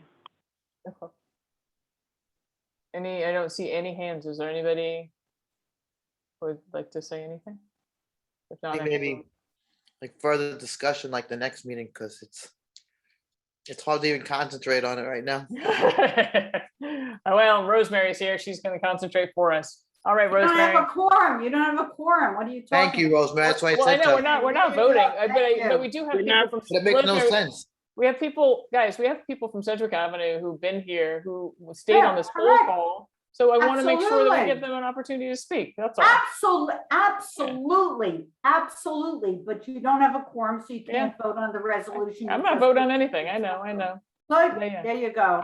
Yeah. But I just wanted to make sure that we got good feedback while we had folks. Ishmael. Debbie, what about Stevenson, the parking back here on Stevenson? All right, that's next. Thank you for that segue. Let's see, I'm gonna close this one. And close that one. And share screen. Stevenson. All right, so this one actually was already voted on, I will say, but when I received it, it didn't have any whereases. So I thought it would be helpful, just for transparency's sake, to come back to the, I just wanted to let the committee know what the whereases were, in case, just to make sure everybody's comfortable with them. So this is the full thing. So when I received it, it said, therefore be it resolved, the Traffic and Transportation Committee of Bronx Community Board 8 requests that the New York City Department of Transportation change the parking regulation for the south side of Stevenson Place along the retaining wall for Fort Independence Park to a no standing zone to eliminate the parking of any vehicles. And so I put in these whereases. Part of the reason I also want to check this with the committee is that, as you can see, I was not on the vote. So I was not in the conversation when it was happening. It was at the beginning of a meeting that I joined late. So whereas Stevenson Place is a narrow residential one-way street that runs in a U shape from Sedgwick Avenue to Sedgwick Avenue, whereas Stevenson Place is bounded for most of its length on the south by the historic retaining wall of Fort Independence Park, whereas the south side of Stevenson Place along the retaining wall currently has a no parking anytime zone along the length of the street adjacent to the Fort Independence Park retaining wall, whereas there is an ongoing issue of vehicles with placards parking in this zone, which narrows access to the roadway, whereas the committee heard testimony that the roadway access must be kept clear for emergency vehicles and for residents to travel to their homes. Therefore be it resolved, and this is the part that was already voted on, the Traffic and Transportation Committee of Bronx Community Board 8 requests that the New York City Department of Transportation change the parking regulation for the south side of Stevenson along the retaining wall to Fort Independence Park to a no standing zone to eliminate the parking of any vehicles. So there's not much to really discuss here. I just want to raise it so that everybody was aware of what was going on. And then I'll bring that to exec, unless anybody thinks that there's any factual inaccuracies in the whereases. Rosemary, is your hand up from before or is it from now? Sorry, yes, this is a lazy taking it down. I apologize. It's not lazy at all. Yes, Frederick. Yeah, I just would, if you're adding whereases, I would suggesting addressing the fact that there's this older adult center there. Yeah. A Jewish center. Great idea, wonderful concept. When people have complained about this to us, that's generally been their premise. So I just would suggest incorporating that. Okay. Are you talking about JASTA specifically or the Jewish Center that just, because it's the back? Yeah, of there's an older adult center and there's a Jewish center. They're in the same building. I don't really know exactly where all the doors are, but that's what people tend to complain about when they complain to us. That it's a senior center. Yeah, that's what they cite when they complain to us. Okay. Okay, got it. Perfect, thank you. And yes, Ismail.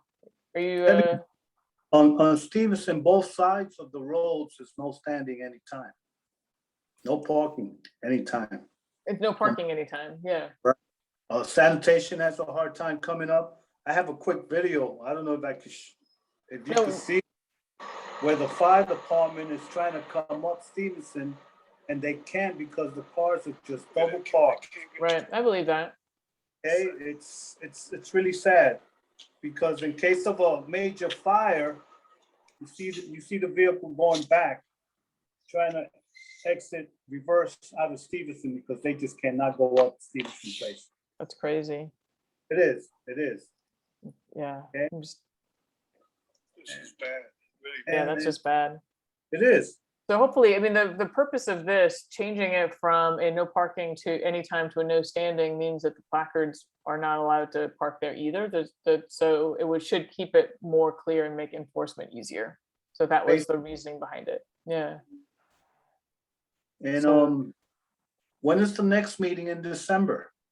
All right. Well, you're setting me up for all of my natural segues. So so next up, is there any new business?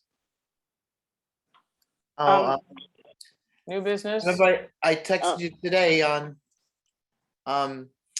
Mary Ellen, yeah. They just repaved, they just paved Henry Hudson Parkway East, Mhm. and it's it looks like certain spots like looks like it's cracked or it's gonna resink it. It's like really sloppy. It's like I hope they're not finished. It doesn't look finished.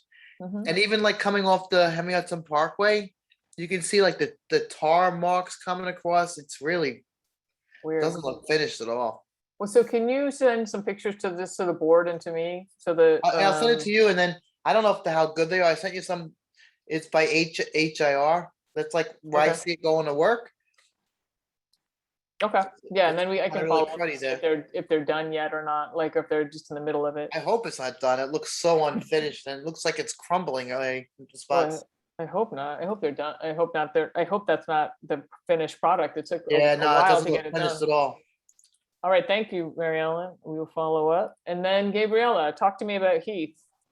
Yes, sorry, it's me again. No, you don't Yes. apologize. I'm so happy you're here. Thank you. May you please guide me? How may I go about achieving either a bumper speed limit or street lights at Heath Avenue and Summit Place? So Gabriella, are you aware of FIPNA, the Fort No. Independence Park Neighborhood Association? No. So I would, I mean, I think that the folks who, that you can sign, they have it's basically folks in that neighborhood FIPNA was involved with a lot of the suggestions around some of the changes that were already made to the intersection at Heath and Fort Independence. And it's a really good place to get feedback from neighbors about kind of what they're seeing and hearing.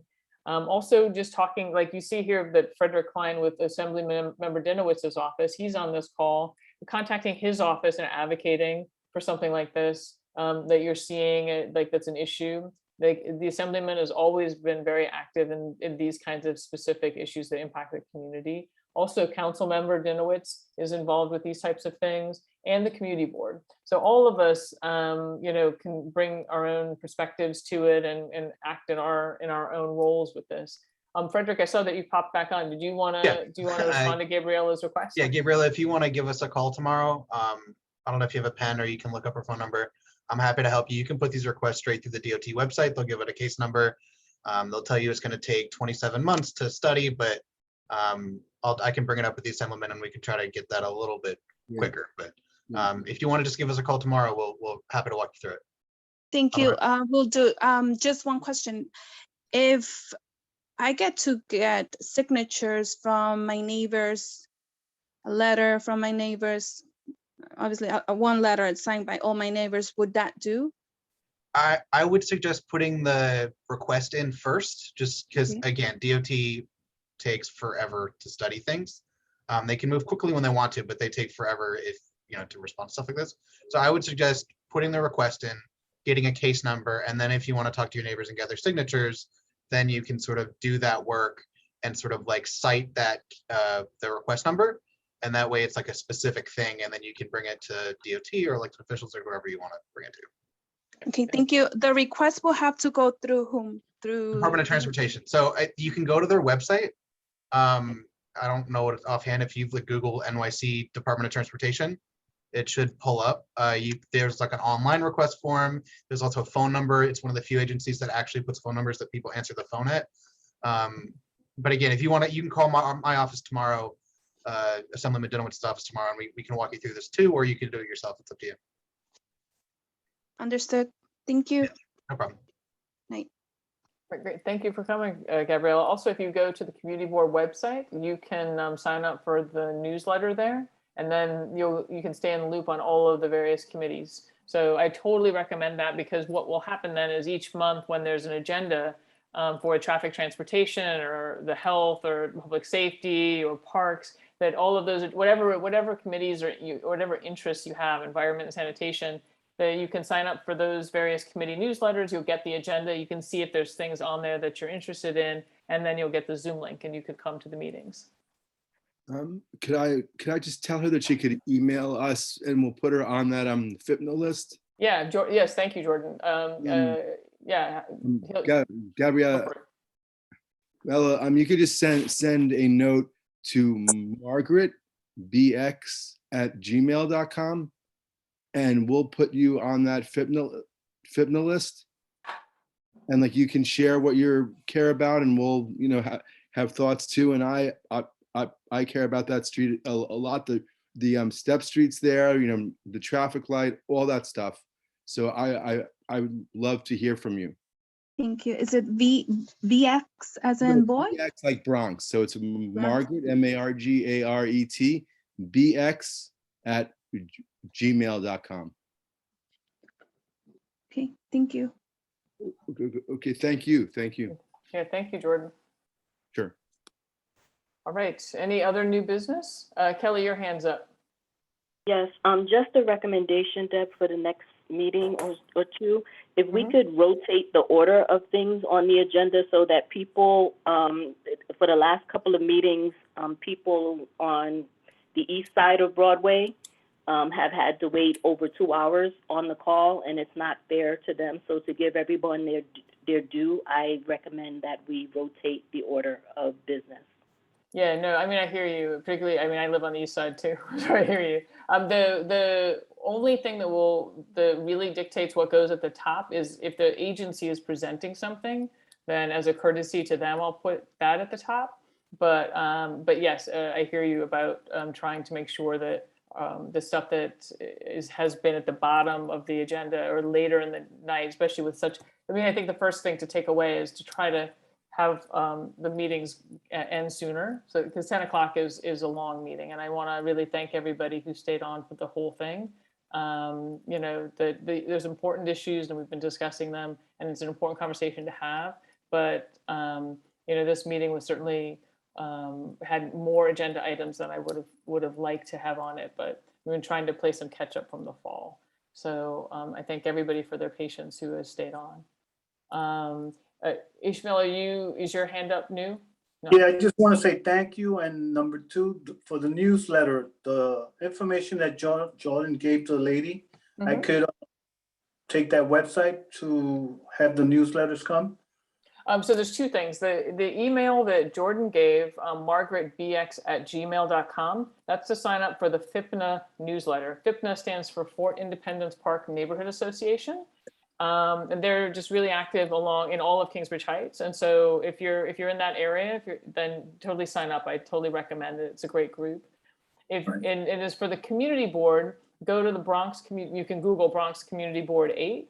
You get the website there. You can sign up for the newsletter, and that gives you the option of selecting committees. There's like 11 committees. You can pick whichever ones you're interested in, and then you'll get the agendas. All right. Thank you, Debbie. Thank you so much for having us here. And let's hope we can all resolve this problem for the community and the people. Yeah, no, absolutely. Thank you so much for taking time out of your weeknight to come to this call and participate. This is what democracy looks like, right?